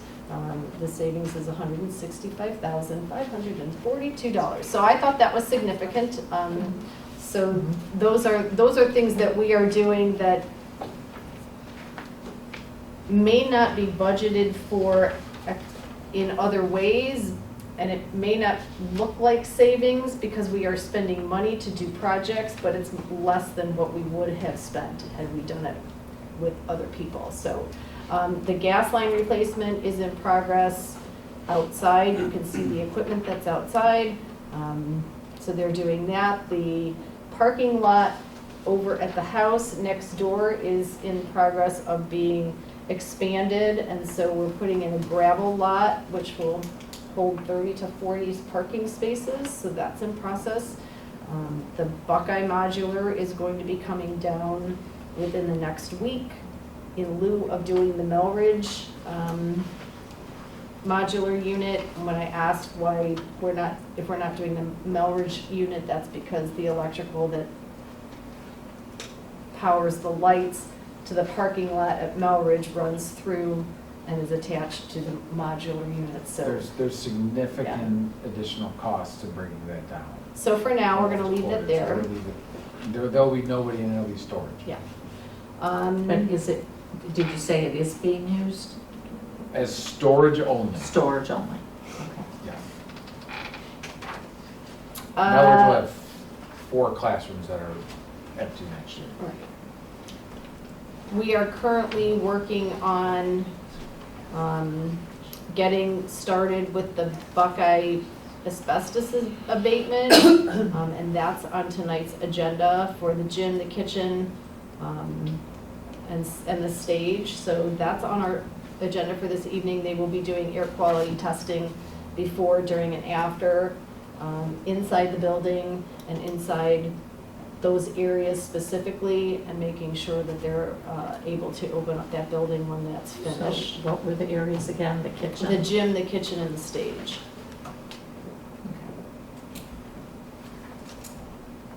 That's for the flooring, correct? Correct. Just the flooring.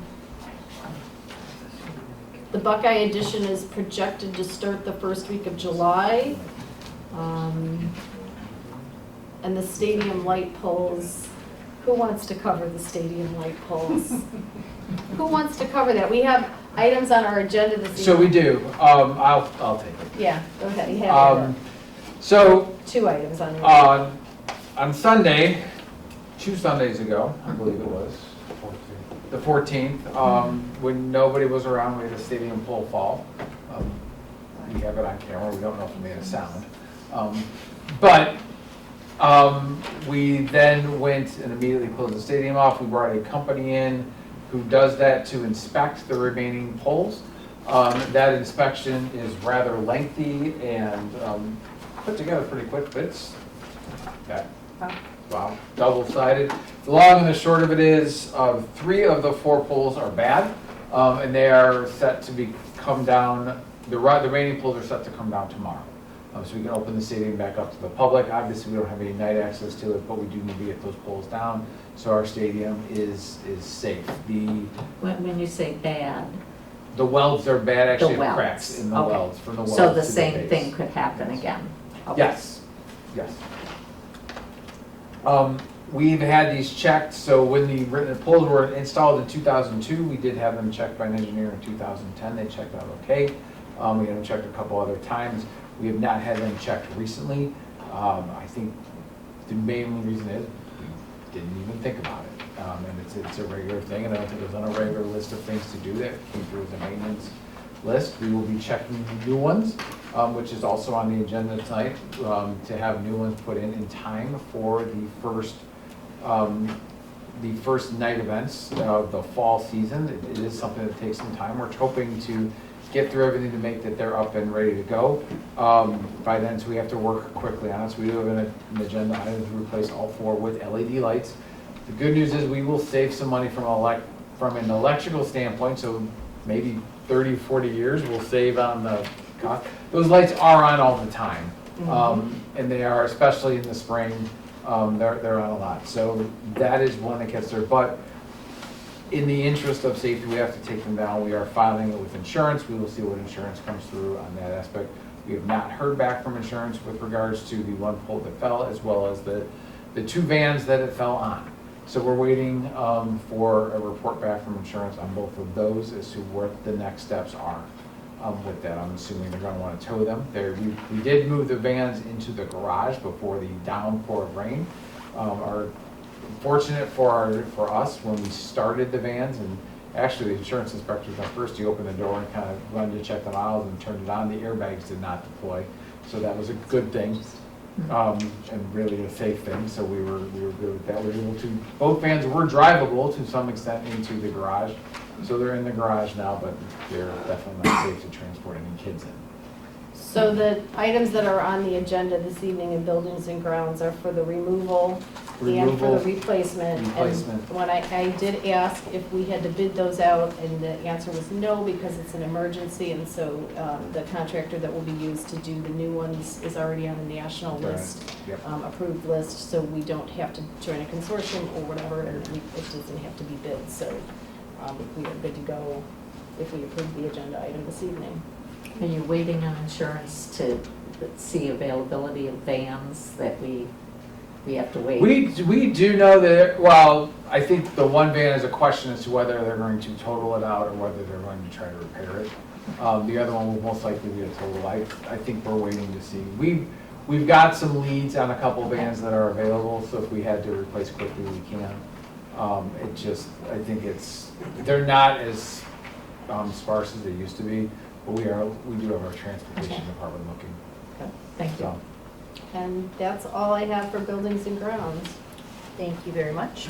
All right, that brings us to Curriculum and Programming Committee and the Booster Organization Liaison, Mr. Audino. Thank you.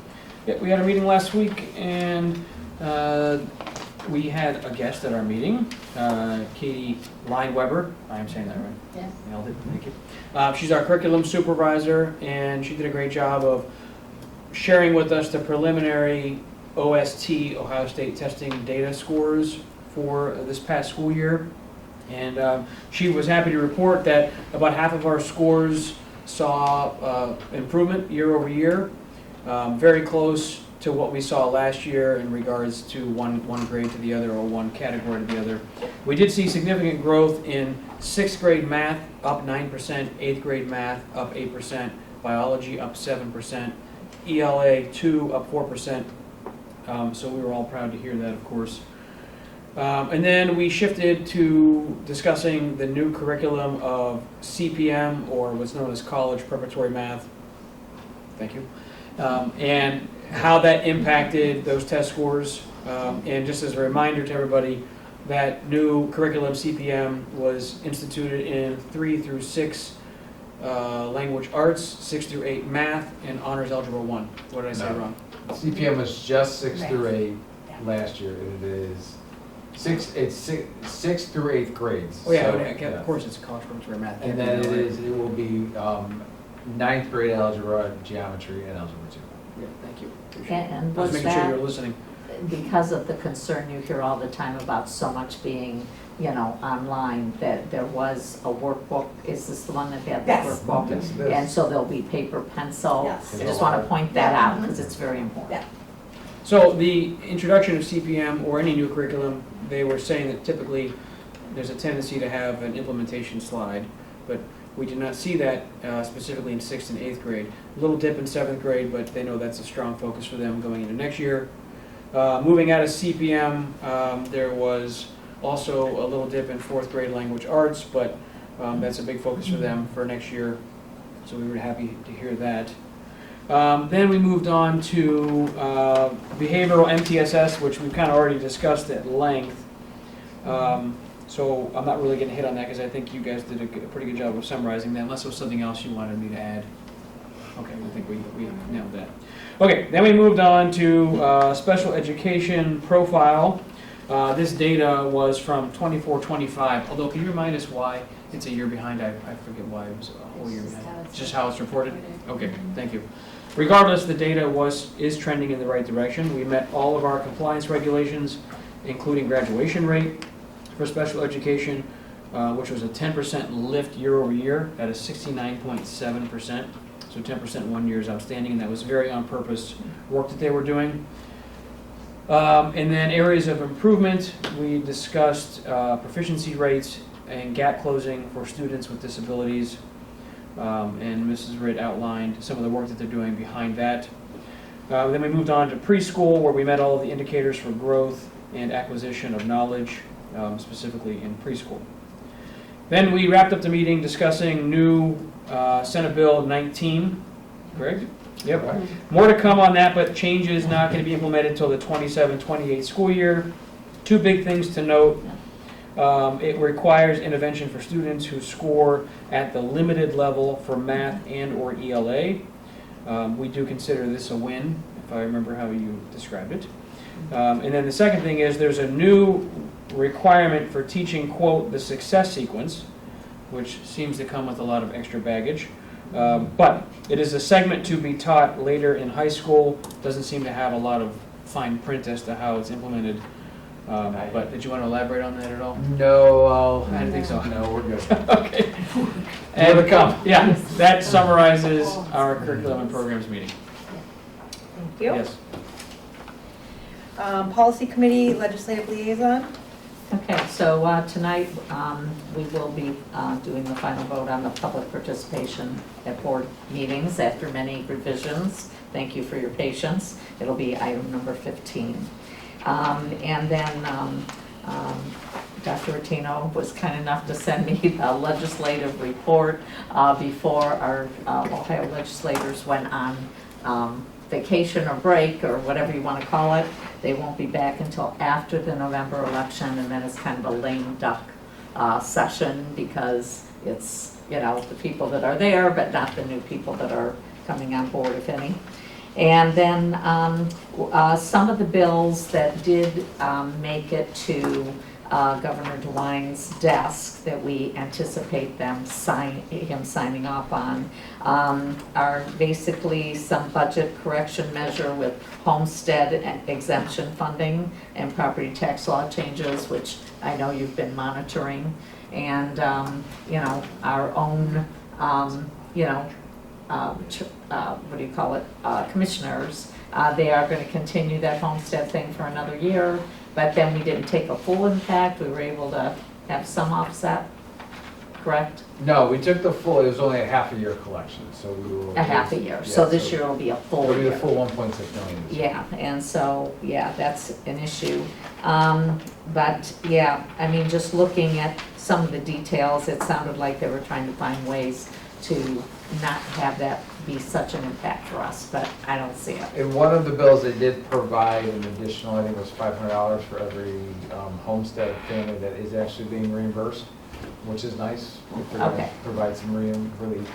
So if there is a little bit of relief there. But the Okay. relief doesn't come to the schools. No, Yeah, it it's- wouldn't come, it's To the here's less on your families. money, it goes right to the family. Yeah, okay. Okay, then there's also the math achievement and academic intervention bill, and the big one is Senate Bill 19 that Joe mentioned. And so the thing is, we already have some assessments in place in the district, and I know we paid for those assessments, but since this isn't going to start until the 27-28 school year, it also talks about that there aren't going to be multiple assessments. We're not going to be testing kids on this and this and this and this, you know. It's just going to be kind of pared down.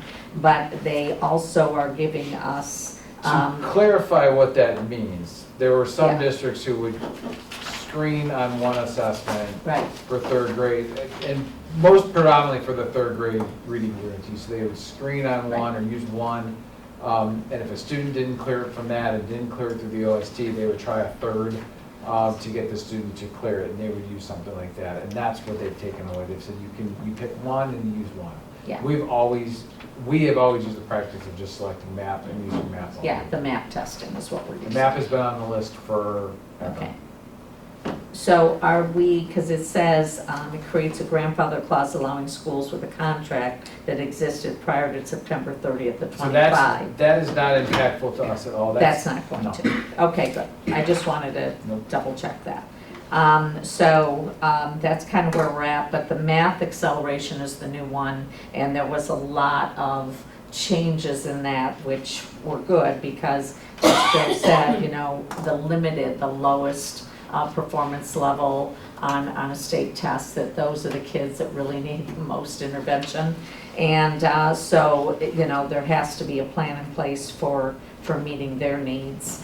And so, but it also talks about the student achieving an accomplished score on a math achievement assessment and the student holding an average class grade of A or B in the math course, that there could be some advanced math coursework It's for not them. good.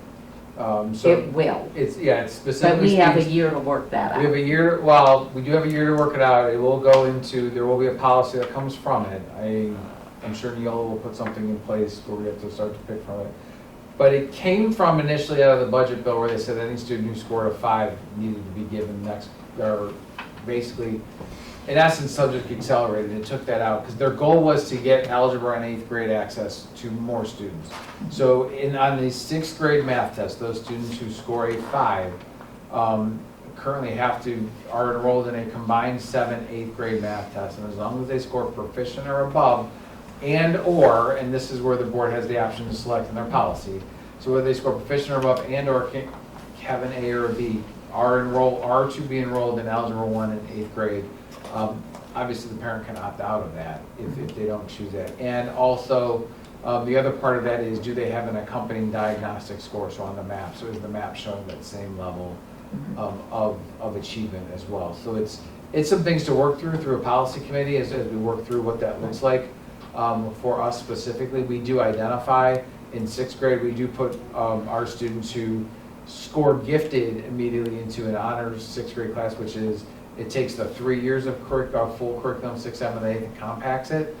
This would be an additional course that we have to create at the middle school for a 7th, 8th grade compacted curriculum, which really is a lot of 7th grade standards, a little bit of 8th grade standards, but the question is, what are they missing and what class do they go in that algebra class that makes up the rest of those standards? Because the standards that they don't typically teach in those compacted classes are geometry, which if you look at our scores, that's where they need that base level so we can kind of continue to improve upon that. So. I'm glad that there are some multiple measures there.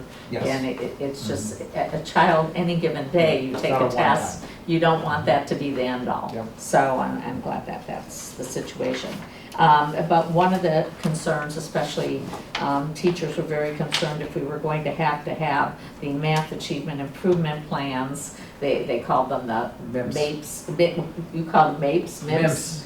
And so right now that's going to be basically the bill's going to create them, but current law in reading and achievement and improvement plans are going to be on a building basis, it says, but obviously direction's going to come from the district. You know, it says that, you know, they're really targeting 3rd grade students that are not proficient on the math test. So it's kind of like that reading guarantee we have. We're trying to catch them early. Let's see, what else? Just some general things. They talked about the patriotic youth organizations in schools. Do you miss this yet? You used to have to go through all this. It requires districts to permit federally recognized youth organizations to promote patriotic workforce readiness or civic involvement to speak in, you know, basically during school hours up to 10 minutes during a school day, at least once a year. So it doesn't sound. Robert Cupp added that. He's part of the Cupp-Patterson finance bill. Okay. He's a huge supporter of the Boy Scouts. Okay. And it's a Boy Scout recruiting to allow them. So it's All right. the Boy Scout troops come and ask us. We allow them 10 minutes. Now I think what they don't speak to is we have multiple troops in the area, so I don't know whether we first come, first serve or how we do it. Maybe they all come one day. So we'll work out what that looks like, but yes. It's something we don't allow at any other time.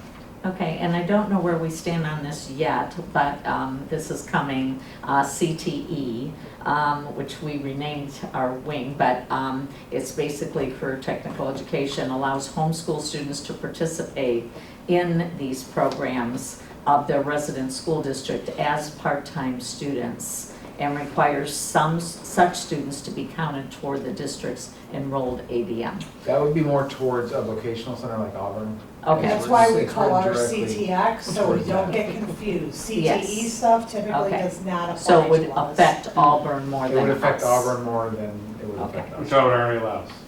Pardon me? Anyone in the home who lives in the districts can go to Auburn already, whether they're Okay, homeschooled or not. yeah, you're coming from Auburn. There are some vocational students. Okay, and then, you know, we have had at times shortages on subs. I know Mallory's done an excellent job, you know, trying to keep that pool going so we don't come up short. And we do have building subs as well, but it also, House Bill 455, they're talking about allowing alternative resident educator license holders to teach in any of the grades pre-K through 12. So I guess we'll just keep an eye on that. It's not a done deal because that sounded like it hasn't gone through entirely. Okay? Yeah, and this last one, Senate Bill 276, requiring districts to allow neighboring high school students to participate in extracurricular activities if the student's home district does not offer such activity provided the superintendents of both districts agree to the participation. So, It seems to have been we'll keep like an a eye on topic that. Forever, it's already It's a been- hockey bill, to be Right. honest. It's a I mean- Somebody's got a hockey Hockey. player that they want to play hockey, that's Is that what what it it is. is? Okay. Yeah. All right. We already allow Right. kids you're in the right. district that go to, So in the Private school, district, this is if saying they go to no private neighboring. school, if they don't offer the sport, they're allowed to compete in their resident school. So Lake Right. Catholic doesn't have lacrosse. Right. So Lake Catholic students can play on our lacrosse team if they're residents. This states that our students who attend here, if they want to go play hockey, we don't have a hockey team, they can go to a neighboring district, to Menor, to go play on Menor's hockey team if the superintendent, you still have to have an agreement to allow it, but it does permit it for, They still have to try out. they still have to try out, they still make the team, there's all of that. but that's still kind of bad. So For a stay kid that goes to tuned. this district, and if you try Yeah. out with a kid from a neighboring district, like And that it's- seems. there's a crazy. lot of a lot of things are happening with some of this that are somewhat questionable, and it requires superintendent agreements, and it's, what am I agreeing to, is a lot of the questions, and they say they don't come out with the answers yet, and their answer is, well, consult your legal counsel. Oh, so Dan's really busy with So, questions. well, if we're agreeing to things. All right. So interestingly, the legislators are on break now until after November. Mhm. That's so After the long. election, yeah, I I know, mean, it's a that's long time. crazy. And the commissioners are actually meeting Thursday at 10 a.m. It's anticipated that they will be passing the property tax abatement again for the next year. And so if anybody is interested in attending the commissioners meeting, that's 10 a.m. on Thursday. But I know that you superintendents met with some of the commissioners. So we met with, yes, we met with two of the superintendents and treasurers, have spoken with two of the three commissioners. We do anticipate it to pass, and it will most likely pass 3-0 this time going through. I think they do have questions moving forward after this year as to whether one or the other. And I think the homestead, I know that a lot of districts, and ourselves included, said, okay, we understand the homestead one, that makes sense. What owner occupied, give us that one back at least, so we have some, so we don't necessarily have to go back to the voters in all cases. I think that's where every district, the majority of Lake County districts are feeling this, and need to go back to the voters and local taxpayers to make up for the fund of it, because it's a pretty significant amount that it makes a difference. I know that there will be a gathering And prior to the commissioners meeting, that there will be people rallying prior to that, so if anybody's interested. Thank you. That brings us to the superintendent's business advisory liaison report. I was unable to attend the last meeting of the school year. I believe it was a capstone review. Capstone, we did a review on all of the things that the Business Advisory Committee did this year, and it was a lot of celebrations that happened between all of the new programming that was kind of created through Dr. Malacher and the committee and the subcommittees, and just the opportunities for our students. Shared some pictures from the Check Out the Truck Day, the 5th grade experience, and all of that. And then the end of it was the senior project fair, and they got to go out and talk with seniors about their fair, about their projects, kind of put their projects out there and talk with our students about kind of how that worked through that. So exciting stuff, great time when our business members can get in touch with our students and kind of, again, see what great kids we have. And we can showcase our kids much better than me. There was a lot of work done, so Yes. good celebration. All right, that brings us to the superintendent's report, please. All right, so first on the agenda is Buckeye Update. Just wanted the most recent update on the Buckeye Update is the construction of the 12 classroom addition and gymnasium is set to begin in early July. We are set to receive funding for that soon. The selling of the COPS went rather well. We do need to have a groundbreaking. My suggestion is we have a kind of a hold on July 1st board meeting at 7:30 in the morning. Why don't we have that at Buckeye, and we can do the groundbreaking right after that. Time to get that. Good. I think that's- Yeah. So if that works, we can just schedule that special meeting at Buckeye, and we'll do the groundbreaking immediately before or after at 7:30 in the morning. We'll have construction, TDA there. We'll invite our local officials and all that, and kind of put shovels in the ground and kick it off. So they're going to take down the trailer, but then what are they doing with the playground? So they are working on a construction plan to fence it off so students have access to it as much as possible. They are going to they will limit access at some point, Okay. but they are going to try to give them as much access as they can. They're working closely with Mrs. Stolen Just, okay. through that whole spot. So we are anticipating construction to begin that first week of July. The spring renovations, the renovations of the new addition will be completed and turned over to us. Substantially completed and turned over to us first quarter of the new year. Our plan is to have students move into that, similar to the way that we did with Riverview this year, with the difference being that then we will turn a section of the building over to Cleveland Construction to do the remodeling on that side, and then kind of move through the building so that it is done for the start of the 27-28 school year. So we are excited to have that. Before you jump ahead, could you, sorry to throw this on you, could you take a minute to remind us full scope of this project? Because I felt like we've had so many discussions, some of it might have gotten lost. So it is a 12 classroom addition to Buckeye and a full-size gymnasium with a stage, 2 floors, so 6 classrooms, and then renovations of the existing classrooms to include windows, floors, ceilings, lights, HVAC, all of that to make it more equitable and modern, to be equitable with the remainder of our program. And then a newer parking lot.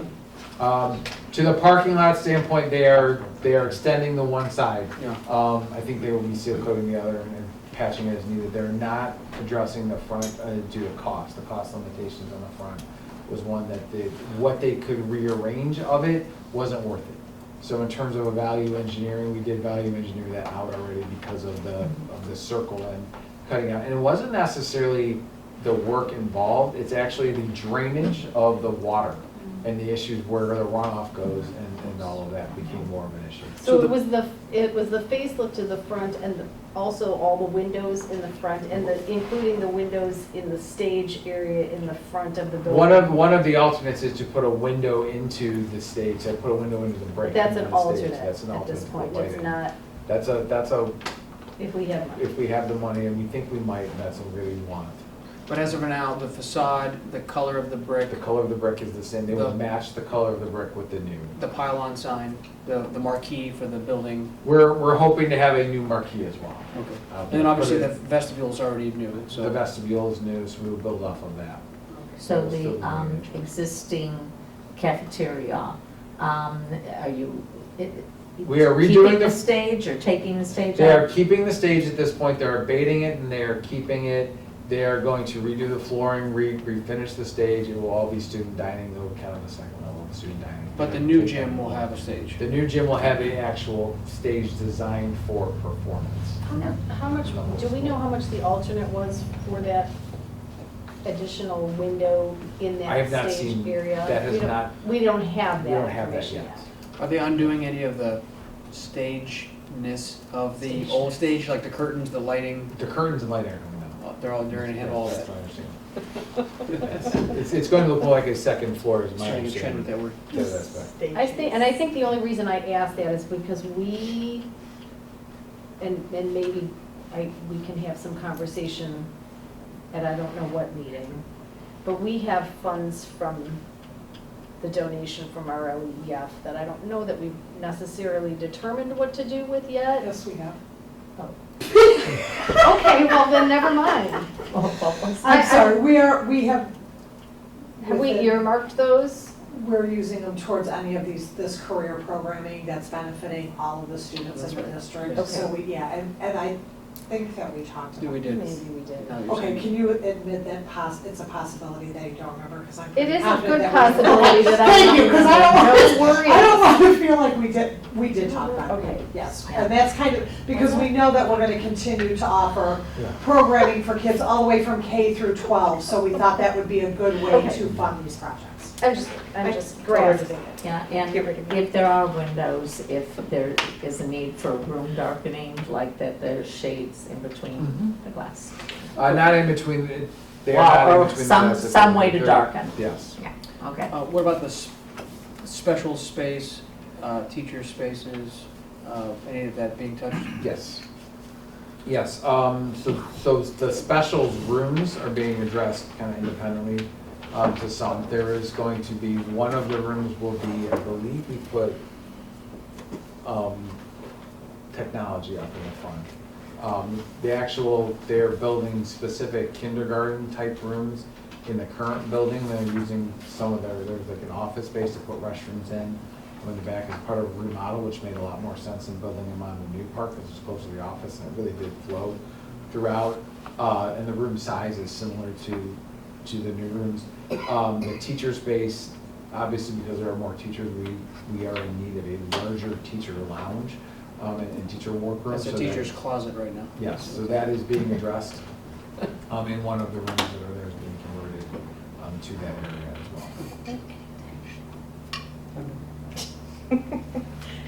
Continue your Oh, report, and, please. and additional staff restrooms is another, that was a must-have, so we made sure nice. we put that. So next up is an update on Melridge, because obviously we want to make sure that the Buckeye project moving forward, considering that the timeline comes in and it is still meeting our time, it is our intention that the 26-27 school year will be the final year for Melridge as an elementary school.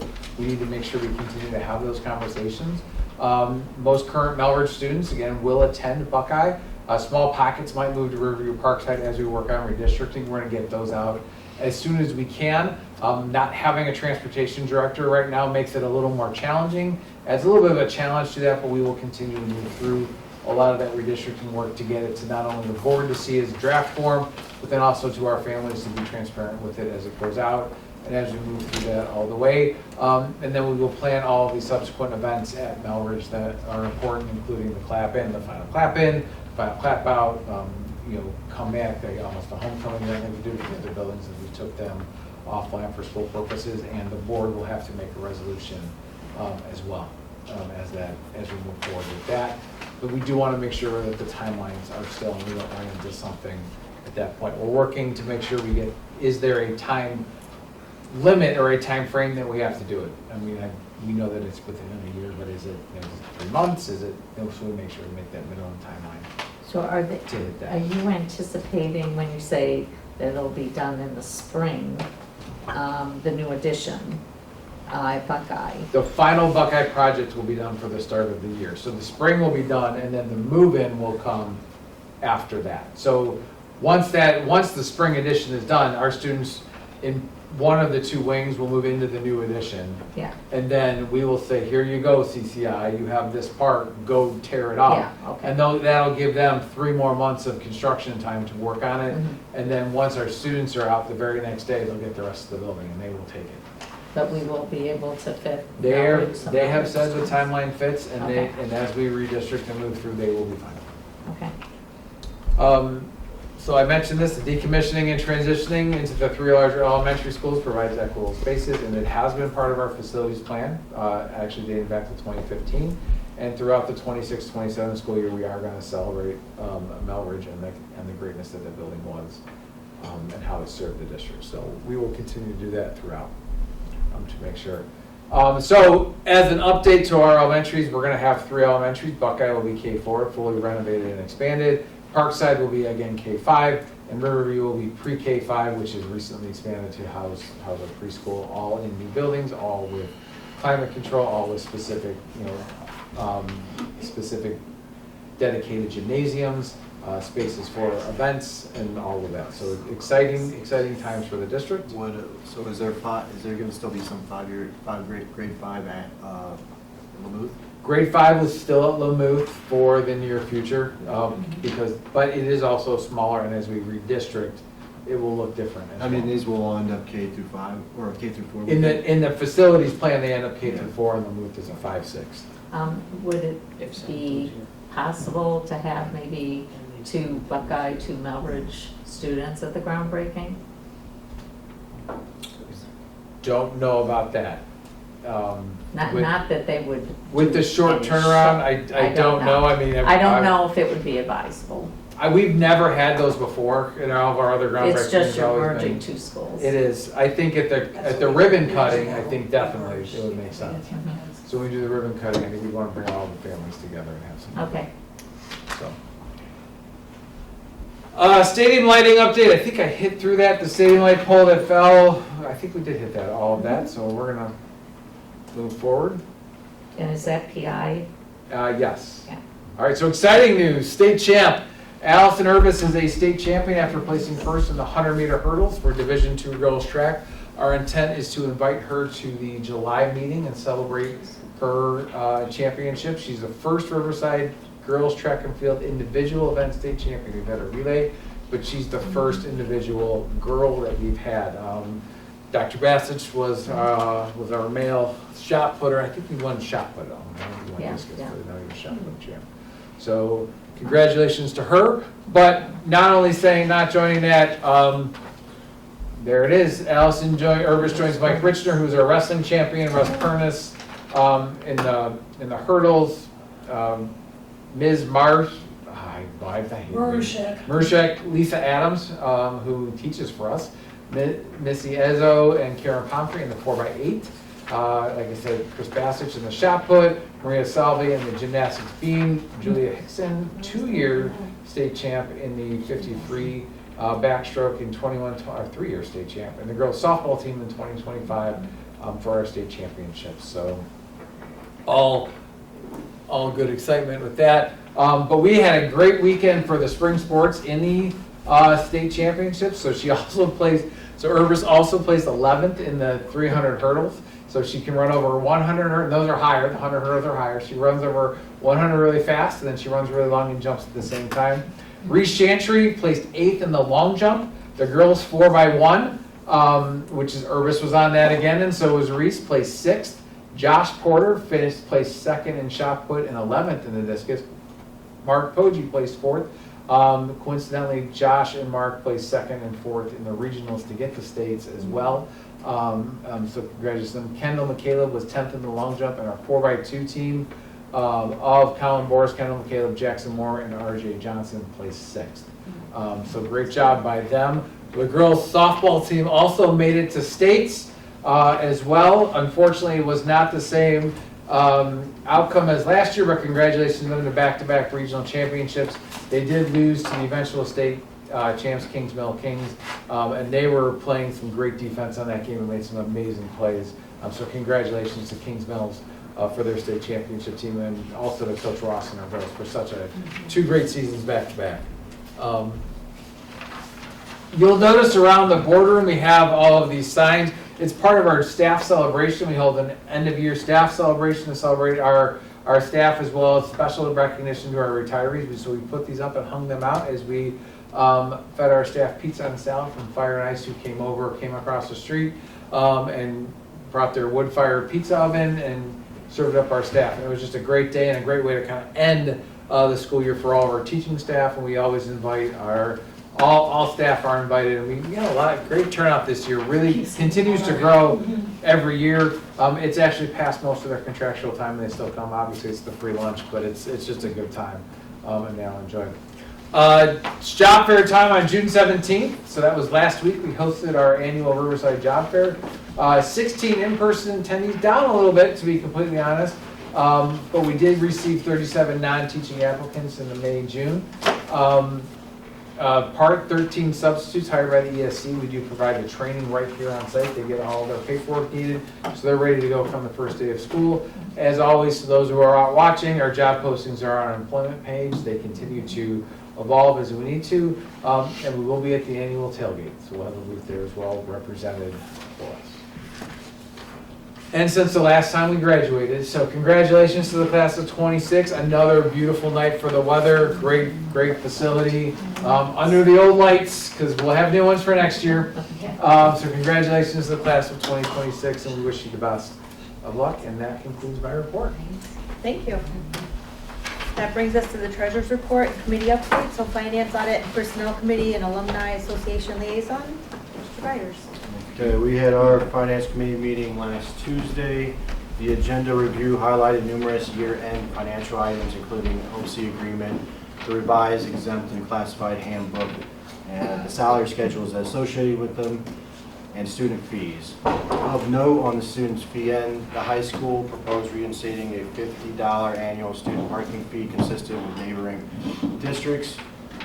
Federal grants were awarded, though slightly lower than last year. They were discussed and remained consistent with expectation. Discussion of the search process for the transportation director, as well as the payroll specialist and recent job fairs success occurred. As Chris mentioned, the COPS bonds were recently sold and more favorable for the district, lowering the first payment needed in the upcoming fiscal year. And the $15 million will be received by the district shortly.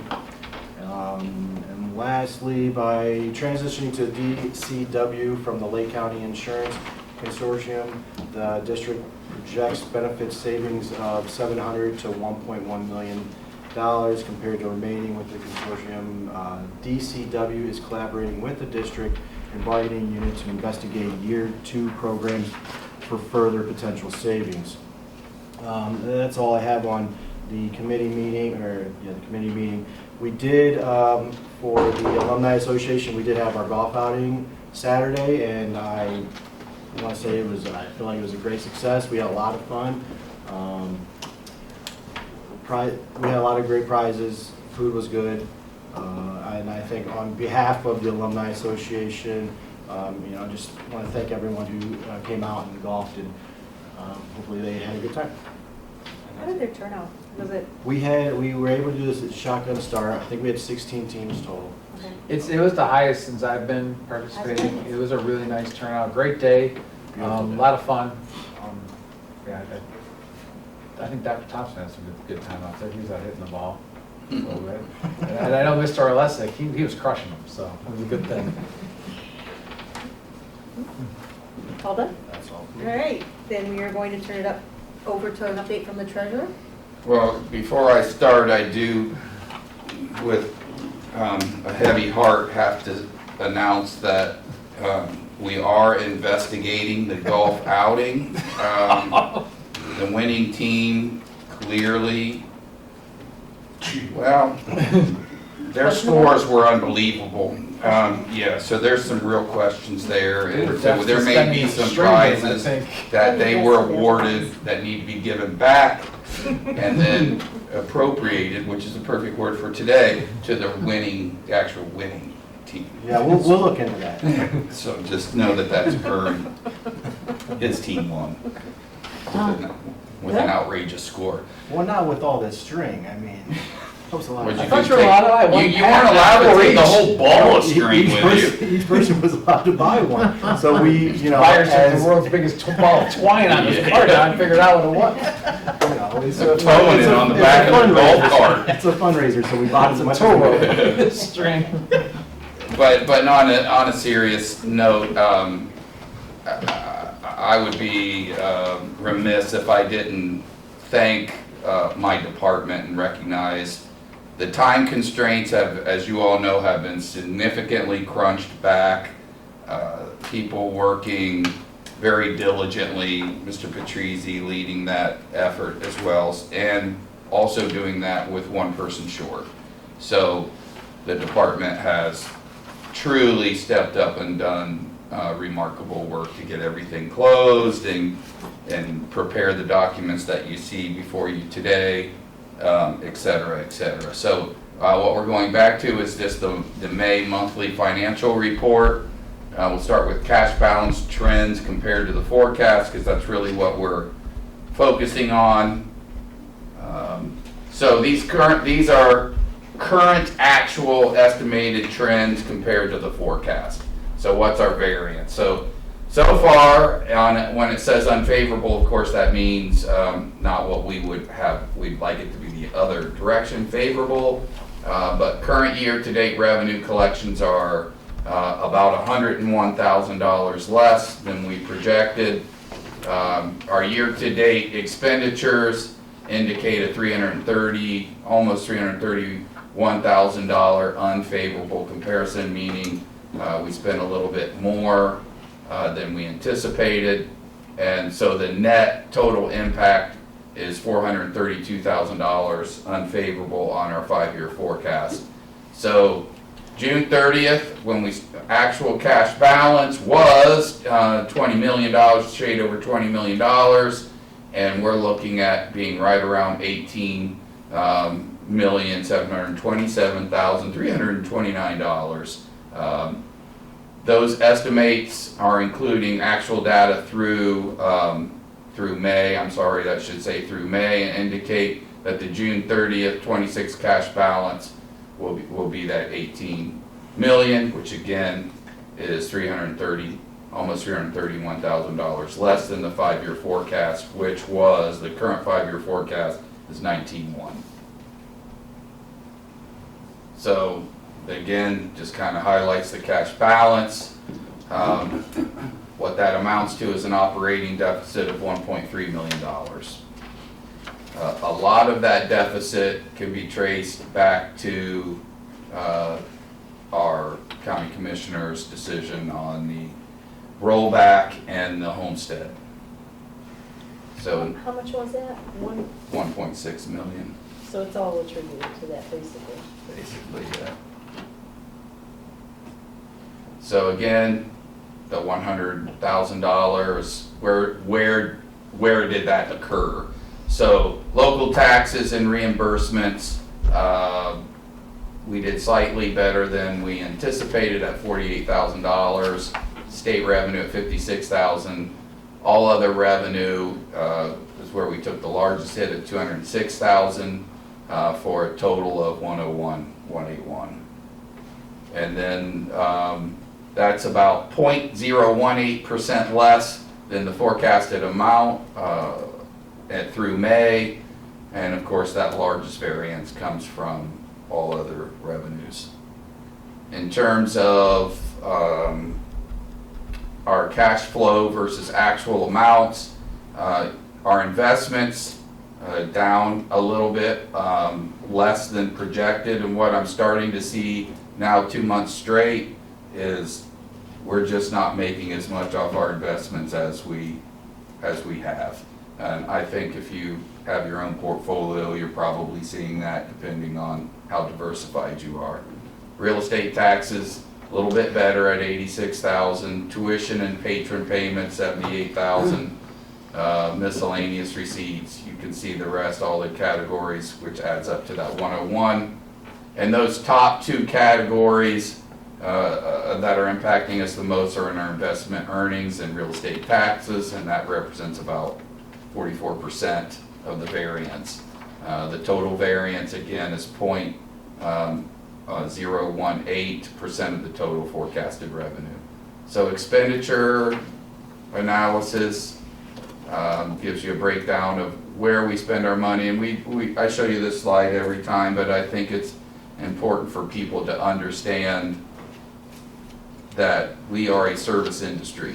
We don't produce anything, we don't sell anything, and our dollars are in our people. So when you talk about tightening your belt, if you really start to look at this, it illustrates just how challenging that can be. Things like purchase services, they're very difficult to limit.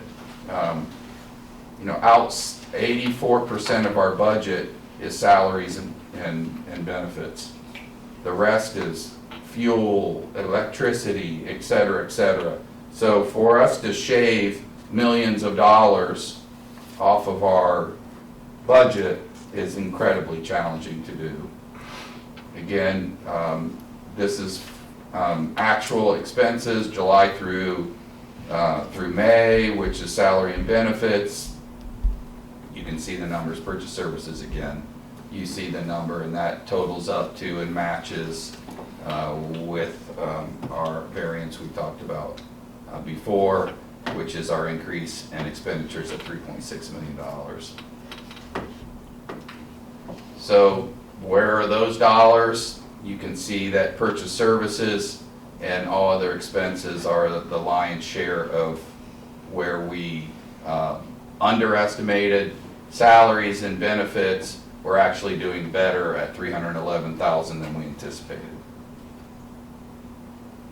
This year is going to be particularly difficult as we hit the 5-year forecast in August. I anticipate coming back mid-year because we will hardly even, we may get one payroll run before the 5-year forecast has to be put together. So that means more guessing, essentially. So our forecast cash flows versus the actual amounts, this gives you some specificity on what really created the largest problem and challenge in terms of finances, but it's tuition and similar payments. Those are out of the control of the district. Hard to estimate, hard to know. I mean, we just got some bad news. Well, actually, she handled, kudos to Camille, if you don't know, is she's doing what's right for students, but she's trying to do it in the most cost-effective way. So she's done some, I think, pretty admirable things to keep our costs down, but they're still rising. They're not rising as fast as they could have, but they're still rising more than we had forecasted. Because you don't know. You don't know. You just simply don't know. You can see that represents, that tuition part is what's hitting us on our total variance of our overspend. So still a 2.2% unfavorable variance. That's really close, and our expenditures at 0.6, we're not even hitting a 1% variance. So what this tells us is that our forecast is pretty accurate. So while the district continues to realize favorable savings in salaries and benefits, which is good, that's all being offset particularly through our tuition payments, our purchase services, and our investment earnings declining. It's all kind of contributing. And we'll continue to monitor these trends closely, and we'll keep you abreast of what's happening through our finance committee, but also at our board meetings at large. So without the takeaway of the property taxes, we would not have been in deficit spending by 300 grand. What we still have out there that we have to wrap up is we have encumbrances, things that have been encumbered. We don't know exactly, we're trying to close it all up so we can know how much of those things that we encumbered we're not spending it all. So that's going to come back. I'm very curious to see what that's going to do to our total spend. But imagine if with an infusion of $1.6 million more in revenue, we would not be in deficit spending. So it was a hit out of left field in the middle of the school year.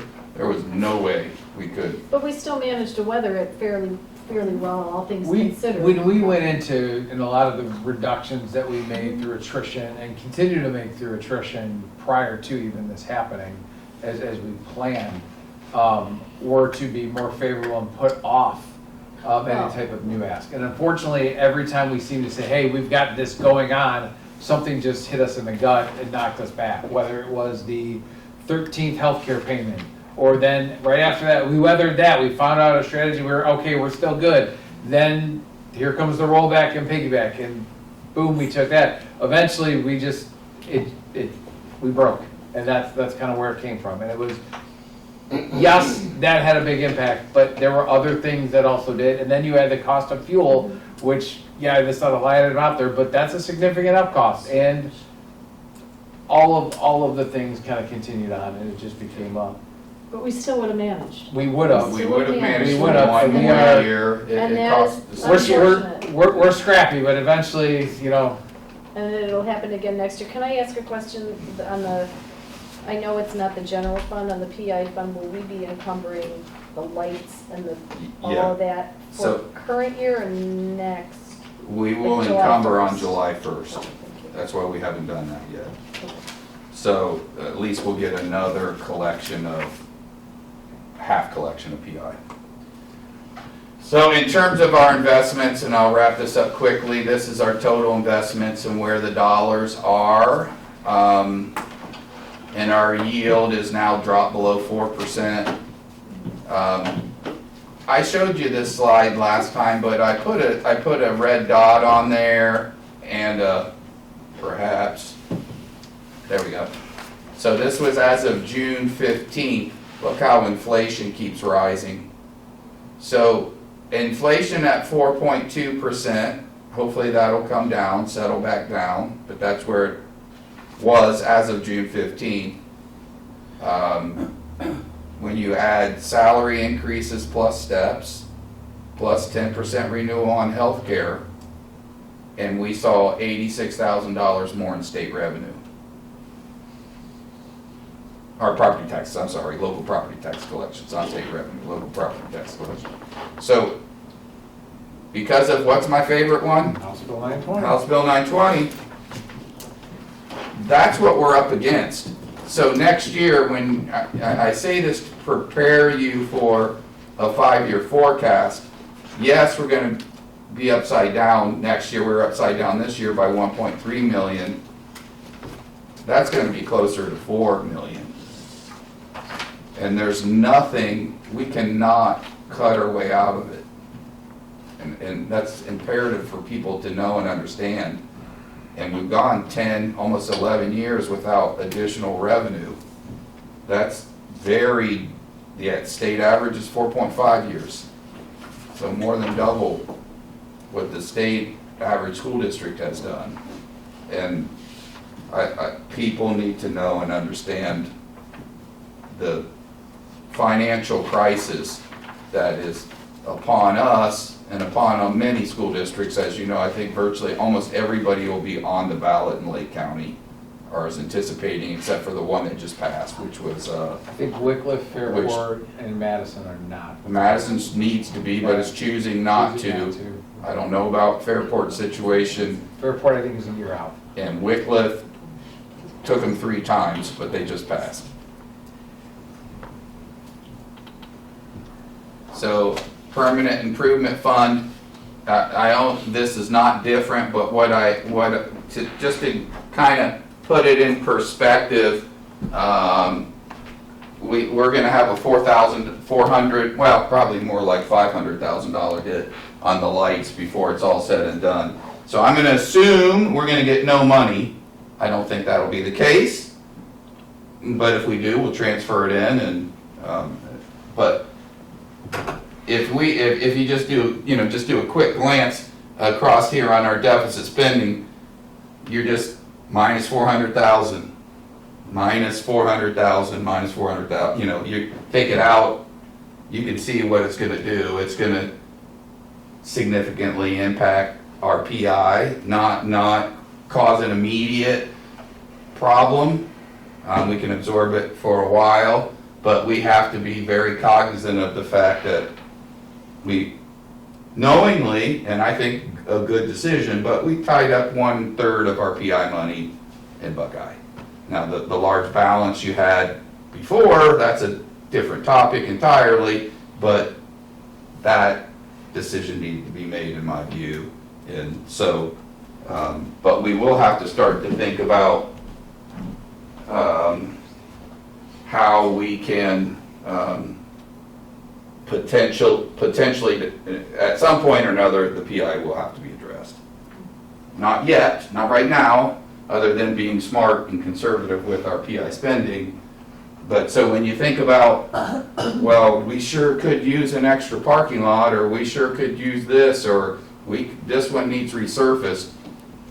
If it's not in what we capture in our budget, which we have a certain dollar amount set aside for that, but if it's an extra, yeah, we have to really give pause about how crucial that need is. Now, you said that we will get money for Buckeye and we can invest, because you don't need Yeah. all of it. So is that factored? No, I've not put any investment dollars from the P, because this is why I think we shouldn't. We're gonna have, we know about $475,000 unencumbered, essentially. Unless we run into, change orders that we don't foresee. If we don't run into those things, then we've got, essentially $500,000 plus whatever we can draw on investments. It's not gonna be a lot because we can't invest the money that long, but we should be able to make some amount of money, as long as we don't run into catastrophic issues, then we might have a $600,000 or $700,000 balance that we can do some of the things like address the front, or whatever it might be. The windows in the cafeteria are what will be the cafeteria, right? That the idea of putting in large, big windows in the front would be amazing. It really changed the whole look of the building. Maybe we could do that. It's just, but for now, my recommendation would be, we don't do that yet. Wait till the projects, the unsuitable soils is a word I hope we don't hear, but I've heard it in other construction projects, and you can't see it until they start digging up and what they're gonna find. And every time that's 70,000 here, 80,000 there, and that they're usually large change orders.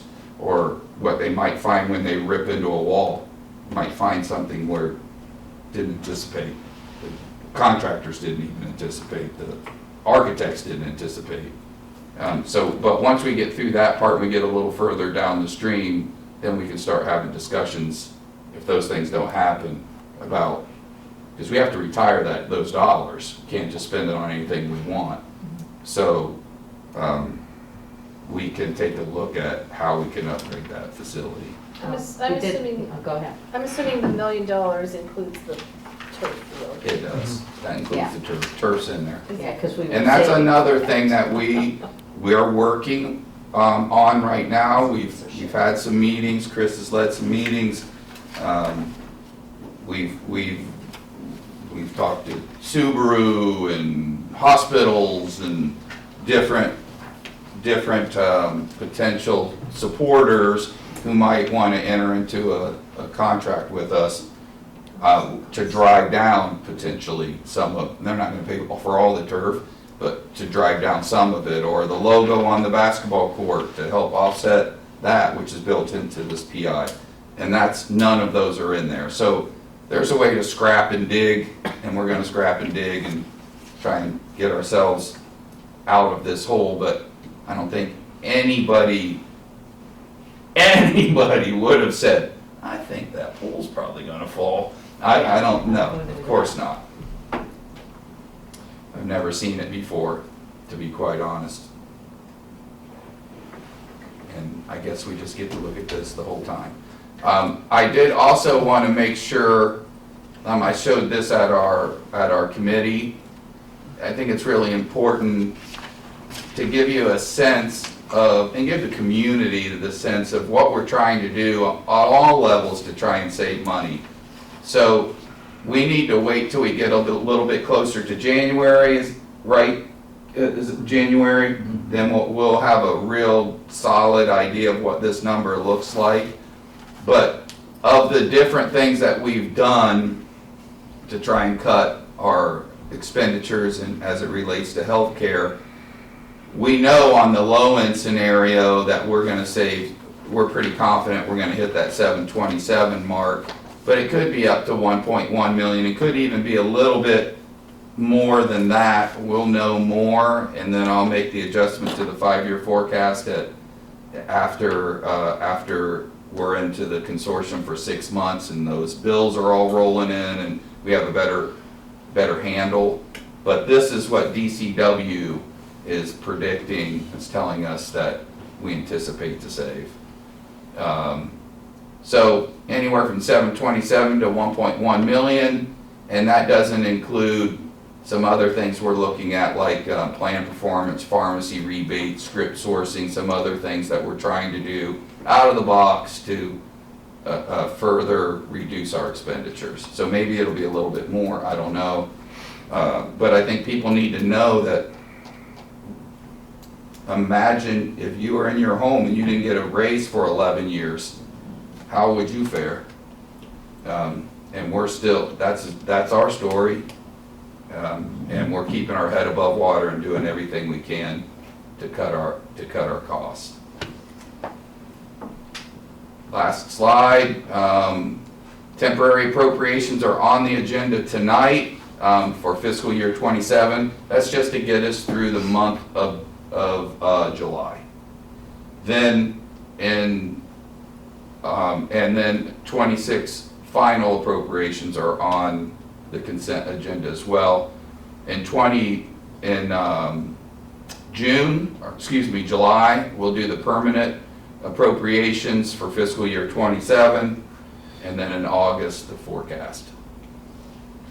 And then we'll submit all that to ODE, and then we'll closely monitor it, and we'll do an update mid-year. Once we know the healthcare, et cetera, some payrolls run, and we'll be adjusting it as we go along as well. Of course, you all know Dan, and he just got here, so welcome, Dan. Thank you very much. You're my favorite lawyer.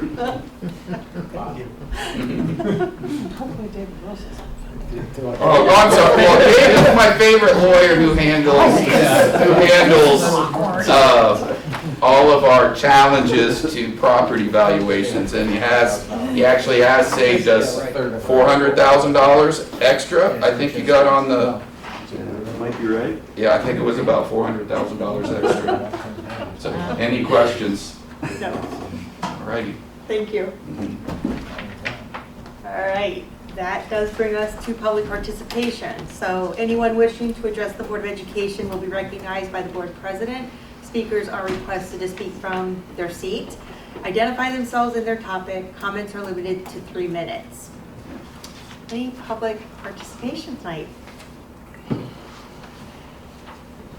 All right, I take that as a no. I know. All right. So now we're on to our consent agenda. So first up is consent agenda for finance and audit. The big one. For the F. Let me catch up.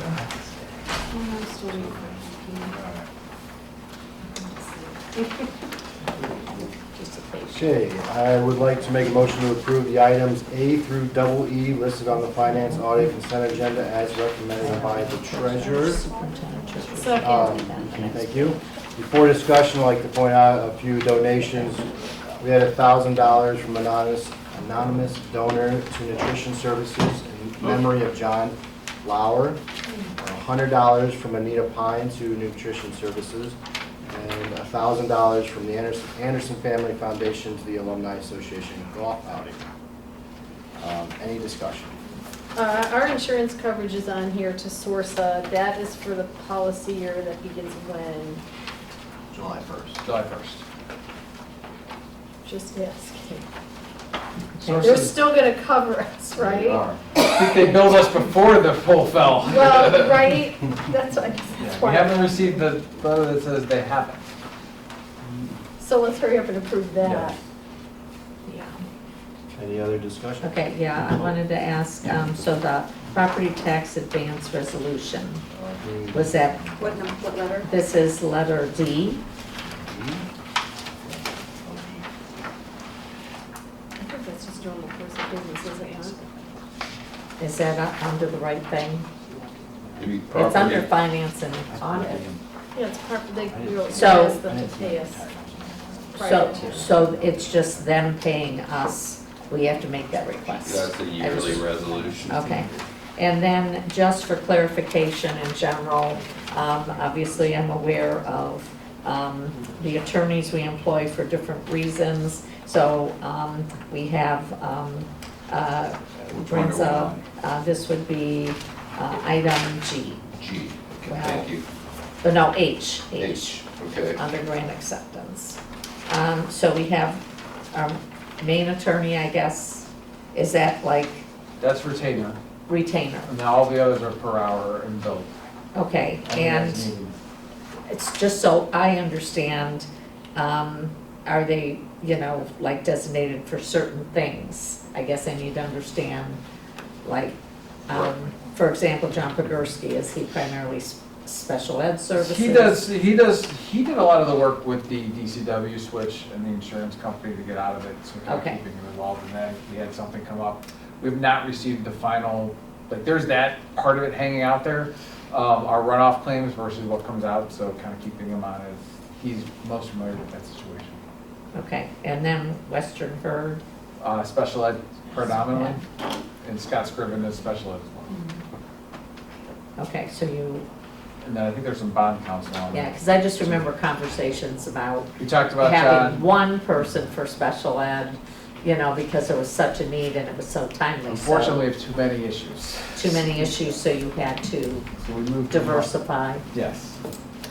They had certain, And remember Okay. that these are just purchase orders, they're not They're not. necessarily expended No, we dollars. don't- it's if yeah. needed, Only if Right. needed.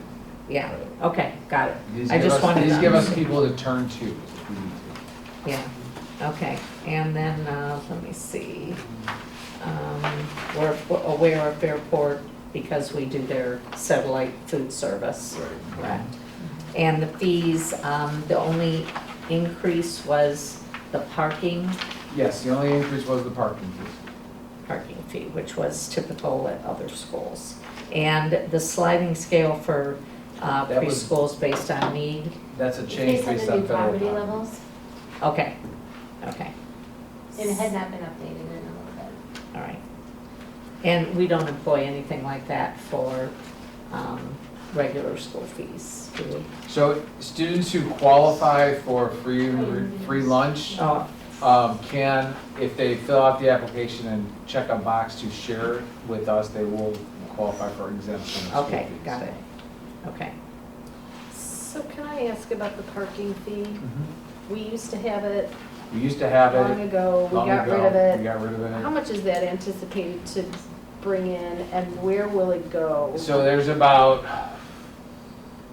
400 or so parking passes that are issued, so 400 times 50 is $2,000 that will go to the principal account for some miscellaneous. We used to do, a lot of the principal accounts, to the fact he's overspent in some cases, and a lot of the issues that they used to raise things for the principal account are donated to other miscellaneous charities, which is great. But we also still need a principal account for items that we can't legally spend for other things. So 20,000, yeah, not two. Sounds like wait. But then also some of it will be earmarked for bringing costs I doubt it. down some of the other expenses. That aspect. And I can tell you that we're trying to clean up some areas of different accounts that are way underwater. And I wouldn't call his 018 way underwater, but it's about $7,000 underwater. So he just, without a revenue source, then it impacts what can and can't be done in terms of just various things that a principal would want to do and that you would typically see in a high school. And that's in general fund, so he's allowed to be negative at year end. I don't, So you know what I I mean, don't like- like the word allowed, Well, but, I get it. But, But it's a technicality. well, what we have decided to do is advance those dollars, not, So that they're made whole. well, he's For now. not, when we advance it, we're taking it out of proceeds from from fiscal year 27. And that's what we've done with across the board.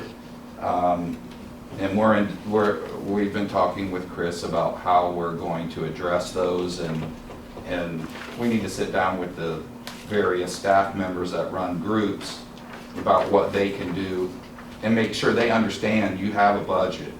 You just can't spend because you want I would to. also say a lot of these things that we want to do over the last, and especially out of our principals accounts, when you see what they're coming from, they're for student rewards, they're for student opportunities. student activities that are great ideas. Field trips. Field trips, they all come with a cost. And that cost sometimes either used to traditionally go to the PTAs and the PTOs. Well, the high school, that can never sustain one because of the multiple booster groups, and there's only so much time in a parent's life. And I think at the other levels too, there's just a lot, and that 018 is becoming more and more taxed and just needs opportunities. 20 years ago, the high school 018 was the most flush with cash account that was there because we were allowed to sell Candy bar. Coca-Cola and Yeah, candy we to can't do any of students. that anymore. And we're not allowed to do that anymore, so that was a huge fundraiser, and that account was, absolutely flush with cash. Well, since that's gotten taken away, in terms of making things for kids and allowing those fees it's something that's just there, that this is an opportunity to allow, Mr. Hall to have some of those things in their camp for student activities, student events, staff events, things like that, that quite frankly leads back to student staff morale, all the initiatives we're trying to do for that account and really help. And there was not a single district, correct me if I'm wrong, in Lake County that does not charge a There's parking not fee. one that does not charge, absolutely not. The lowest was Perry, and they were at $10. Mentor was at $60. We're in line with Madison. Actually, Madison was $53, and they had a two-tier schedule. But we are absolutely in line with the rest of them. I think the one that Auburn is $30, but you're only there half time. So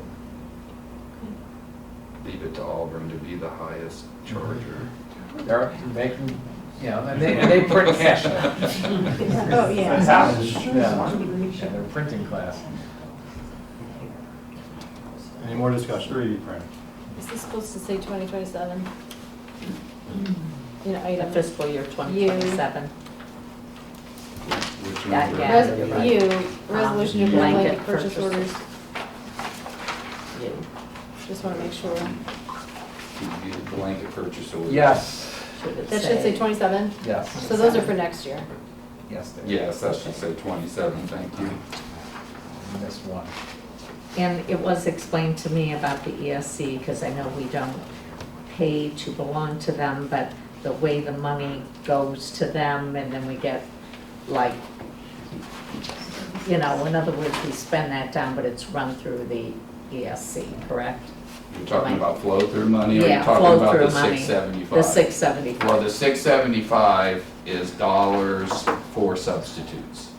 That's, Okay, so that's for subs. And we do also have flow-through money that goes through that you would see That we put some of expenditures that written toward that. against as well. Okay. But that's not it. That's That's strictly that's substitutes. strictly teacher subs, no other subs, Okay, just teacher subs. okay.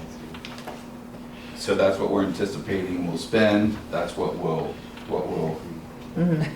encumber, and hopefully we don't spend all that, but Okay. All right. Any more Go. discussion? Okay, we'll call the roll, Steve?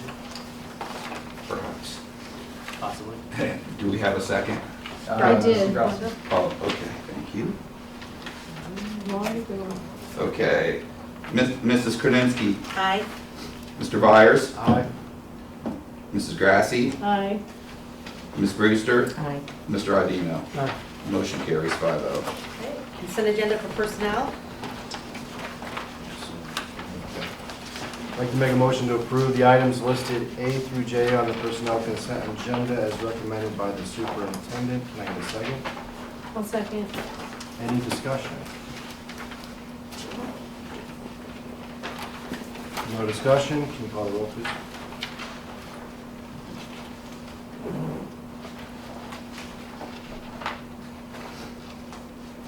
Mr. Adino, Aye. Mrs. Grassi, Aye. Mr. Byers, Aye. Ms. Brewster, Aye. Mrs. Krasinski. Aye. Motion carries 5-0. All right, consent agenda for curriculum and programming. Motion to approve the items listed A through E on the curriculum and programming consent agenda as recommended by the superintendent. Can I have a second, please? I'll second. Discussion? Take a roll, please. Mrs. Grassi, Aye. Ms. Brewster, Aye. Mr. Adino, Aye. Mrs. Krasinski, Aye. Mr. Byers. Aye. Motion carries 5-0. Consent agenda for buildings and grounds and operations. Sure, we have a motion to approve the items listed on the buildings and grounds. Operations consent agenda is recommended by the superintendent, items A through F. Give me a second. I'll second. Is there any discussion on these? All right, well, hearing none, can we call the roll? Mrs. Krasinski, Aye. Mrs. Grassi, Aye. Mr. Adino, Aye. Ms. Brewster, Aye. Mr. Byers. Aye. Motion carries 5-0. Brings us to policy. Okay. Let's see here. Item 15, somehow the staple came out of this. I need a motion to adopt the revised board policy as recommended by the superintendent. Do I have a second? Second. Any discussion? Glad it's finally happened. All right. After several revisions. So will you please take the roll? Yes. Dr. Johnson? Ms. Brewster, Aye. Mr. Byers, Aye. Mrs. Krasinski, Aye. Mrs. Grassi, Aye. Mr. Adino. Aye. Motion carries 5-0. Next is Board of Education business. So resolution declaring it necessary to raise annually an amount for school district purposes and requesting the state tax commissioner to estimate the respective rates at which it would be necessary to levy an ad valorem property tax and a school district income tax on the earned income of individuals residing in the school district to produce that amount. I'll second. Thank you. So can I just want to make sure we're clear. This is the second, this is not the second. No, this is a resolution, this is so a I've been first given again. very specific instructions on this. This Yeah. is a resolution of necessity. Mhm. I do have copies of said resolution and ballot language for the board, so if you want to take one of those and pass them on. That is after our work session, or after our previous, when we discussed some of this, we sat and had a meeting to work on language for what the resolution to proceed would look like, in a huge trust with Mr. Purcella, Mr. McIntyre, myself, Mr. C, Dr. Thompson, Mr. Patrizi. We had a huge Zoom call. Mr. McIntyre came up with this idea to redo the resolution of necessity because of the issues that came up with specifically not putting targeted numbers in initially. So the idea is to redo the resolution of necessity with the targeted percentages in the resolution, submit that to the state immediately for them to come back with a number that we would then do, assuming that passes a resolution to proceed. So we have to have some discussion about what those numbers look like to go into that. Then we would need to do a motion to amend the proposed resolution to add those numbers in. So we have to do that, and so there will be a couple votes. Dan and David will help us get through this, but I think I'm doing okay so far. So the first thing we have to decide is what is the percentage that we want to say set in the actual resolution to proceed that says this is going for operations, this is going for PI and going towards PI for the duration of, or for the actual issue itself. So kind of what does that look like from a board standpoint? We've talked about 70-30, we talked about 80-20. Where we end up with, we said we wanted to stay conservative to those levels because of the growth that's there and involved in what happens after the 30-year COPS and all of that. But really kind of having some of those discussions, I think, now to set that through is so what is the tenor that the board is comfortable with moving forward, and what that looks like, kind of forecast it out. So do you have what it looks like forecasted out, or I no? do not have what that looks like forecasted out. But we have to put numbers in here We do need tonight. to put numbers in there, kind of looking towards that. Do you have a recommendation on the weighting, 80-20, 70-30? Our recommendation is 80-20. We've also since discovered that if we place these dollars in a 070 account, that gives us the flexibility, unlike the PI account, to transfer in and transfer out. It is, Capital it's, projects, is that what it's? yeah, it's just a capital project where we can hold dollars. So that's where we're recommending that we put it. Now, that doesn't mean that the payment still wouldn't come out of PI, but we can go from the 070 to the PI. So essentially what we would be doing is, we know in the first 3 years, 80-20, we can't go over that because, well, we're gonna make ourselves upside down and get ourselves in trouble on our general fund. So until this thing starts fully collecting, we're gonna take out or at least the plan currently is to take out two separate COPS issuance of 60 million, 2 years later, 60 million.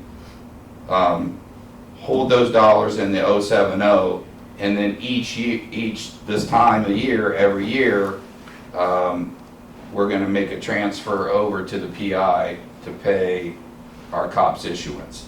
And if 20% isn't enough, we'll have to transfer from. And that is in the resolution. Yes. The resolution spells out to that the monies are for the project, and if the designated percentage isn't enough, the rest of it is to complete the project payment.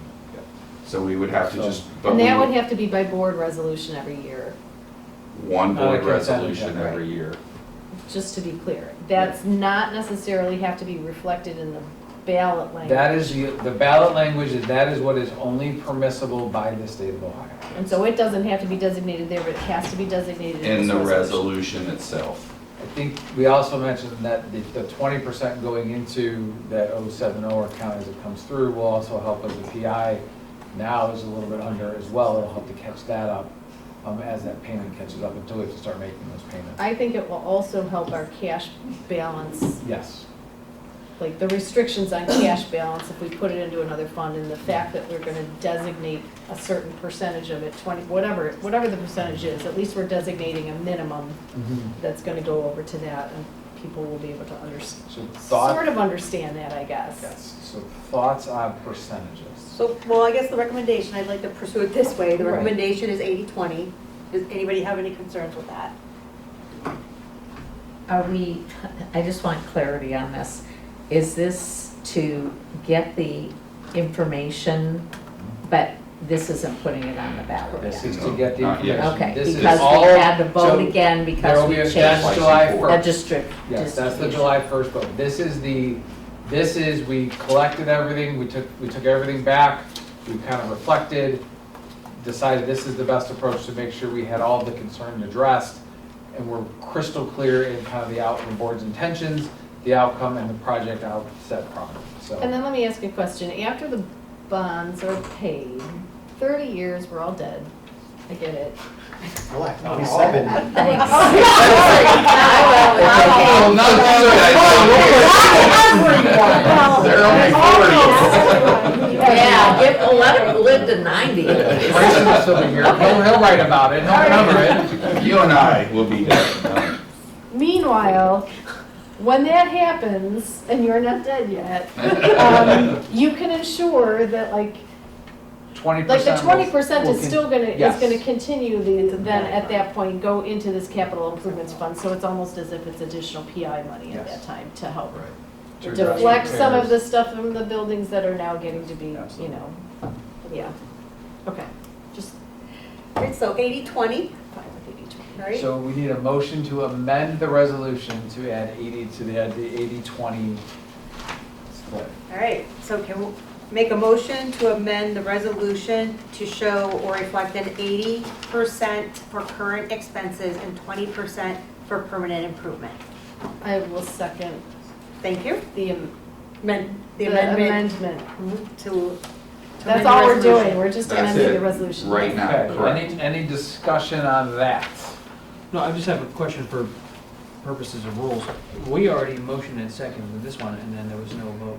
Right, We we're can- amending it now Before we to vote on it. reflect the board's intention of 80-20, and then the vote, so this vote is just that, hey, 80-20 gets written in the lines. Okay. We're gonna fill Then in the these. next vote after that is, we're voting on the resolution as proposed with the 80-20 into it. Got it. You coached them up nicely, that's what I just said, good job. Junior lawyer badge today. Can you call the roll? Yes, ma'am. Mrs. Krasinski. Aye. Mr. Byers. Aye. Mr. Adino. Aye. Mrs. Grassi. Aye. Miss Brewster. Aye. Motion carries 5-0. Right, so now we do need to vote on the resolution of necessity that now indicates there's an 80-20 split, 80% for current expenses, 20 for permanent improvement. I will second that. Well, I think we That already had motion's this already on on the here, table, this is but just you a vote. seconded then too, so you're good. Yeah, you already seconded it. Yeah, we're on the table and ready to vote. We can call for a Second, vote. second. Hey, somebody says I call for a motion, I say I'll second. Any other discussion on the resolution of necessity? Now, so you just voted just to do the 80-20 split. Now you're voting to approve that. To send Not it. the second, not the This second. sends it to the state this sends it to the state tax authority to come back with how much we have to put You're not on that. voting to I put it see. on the ballot. So this is just That'll the be next 16A. week. Got it. Yes. Right? Yes, we are voting. That's the July 1st meeting. Right. Can you call the roll? Yes, ma'am. Mrs. Krasinski. Aye. Mrs. Grassi. Aye. Mr. Adino. Aye. Miss Brewster. Aye. Mr. Byers. Aye. Motion carries 5-0. Does it usually take them a week? It was quick the last Was it time. quick? It was quick, it was a weekend, I had it by Monday. All right. Next, Board of Education updates. Anybody have any Board of Education updates? Hearing none, I'll go to next meeting announcements. Board of Education special meeting, July 1st, 2026 at 7:30 a.m. At Buckeye. at Buckeye. And groundbreaking act. Oh, we're having that meeting at Buckeye? Yes, because the groundbreaking is immediate. I won't have to do it Before or myself. after? 3-minute commute. What's that? Groundbreaking before or after? After. After, probably. After, can you make after? Yeah. It'll be the quick. first. Let me just mark my calendar. I'll follow. Okay. Curriculum and Programming Committee meeting, July 15th, 2026 at 7:30 a.m. Finance and Personnel Committee meeting, July 16th, 2026 at 7 a.m. Buildings and Grounds Committee meeting, July 21st, 7:30 a.m. And then Board of Education meeting, July 23rd at 6 p.m. Be it resolved that the Riverside Local School District Board of Education hereby adjourns to executive session at 8:13 p.m. for the purposes of discussing the appointment, employment, dismissal, discipline, promotion, demotion, or compensation of a public employee or official, conference with an attorney to discuss disputes involving the district that are subject of pending or imminent court action. Riverside Local School District Board of Education hereby designates all matters discussed in this executive session as strictly confidential and finds that this designation is warranted because of the status of this matter and the need to preserve confidentiality to properly conduct the business of this Board of Education. Can I get a second? Second. Thank you. And can you call the roll, please? Mr. Byers. Aye. Miss Brewster. Aye. Mr. Adino. Aye. Mrs. Grassi. Aye. Mrs. Krasinski. Aye. Motion carries 5-0. Right, do you need a break before we get started?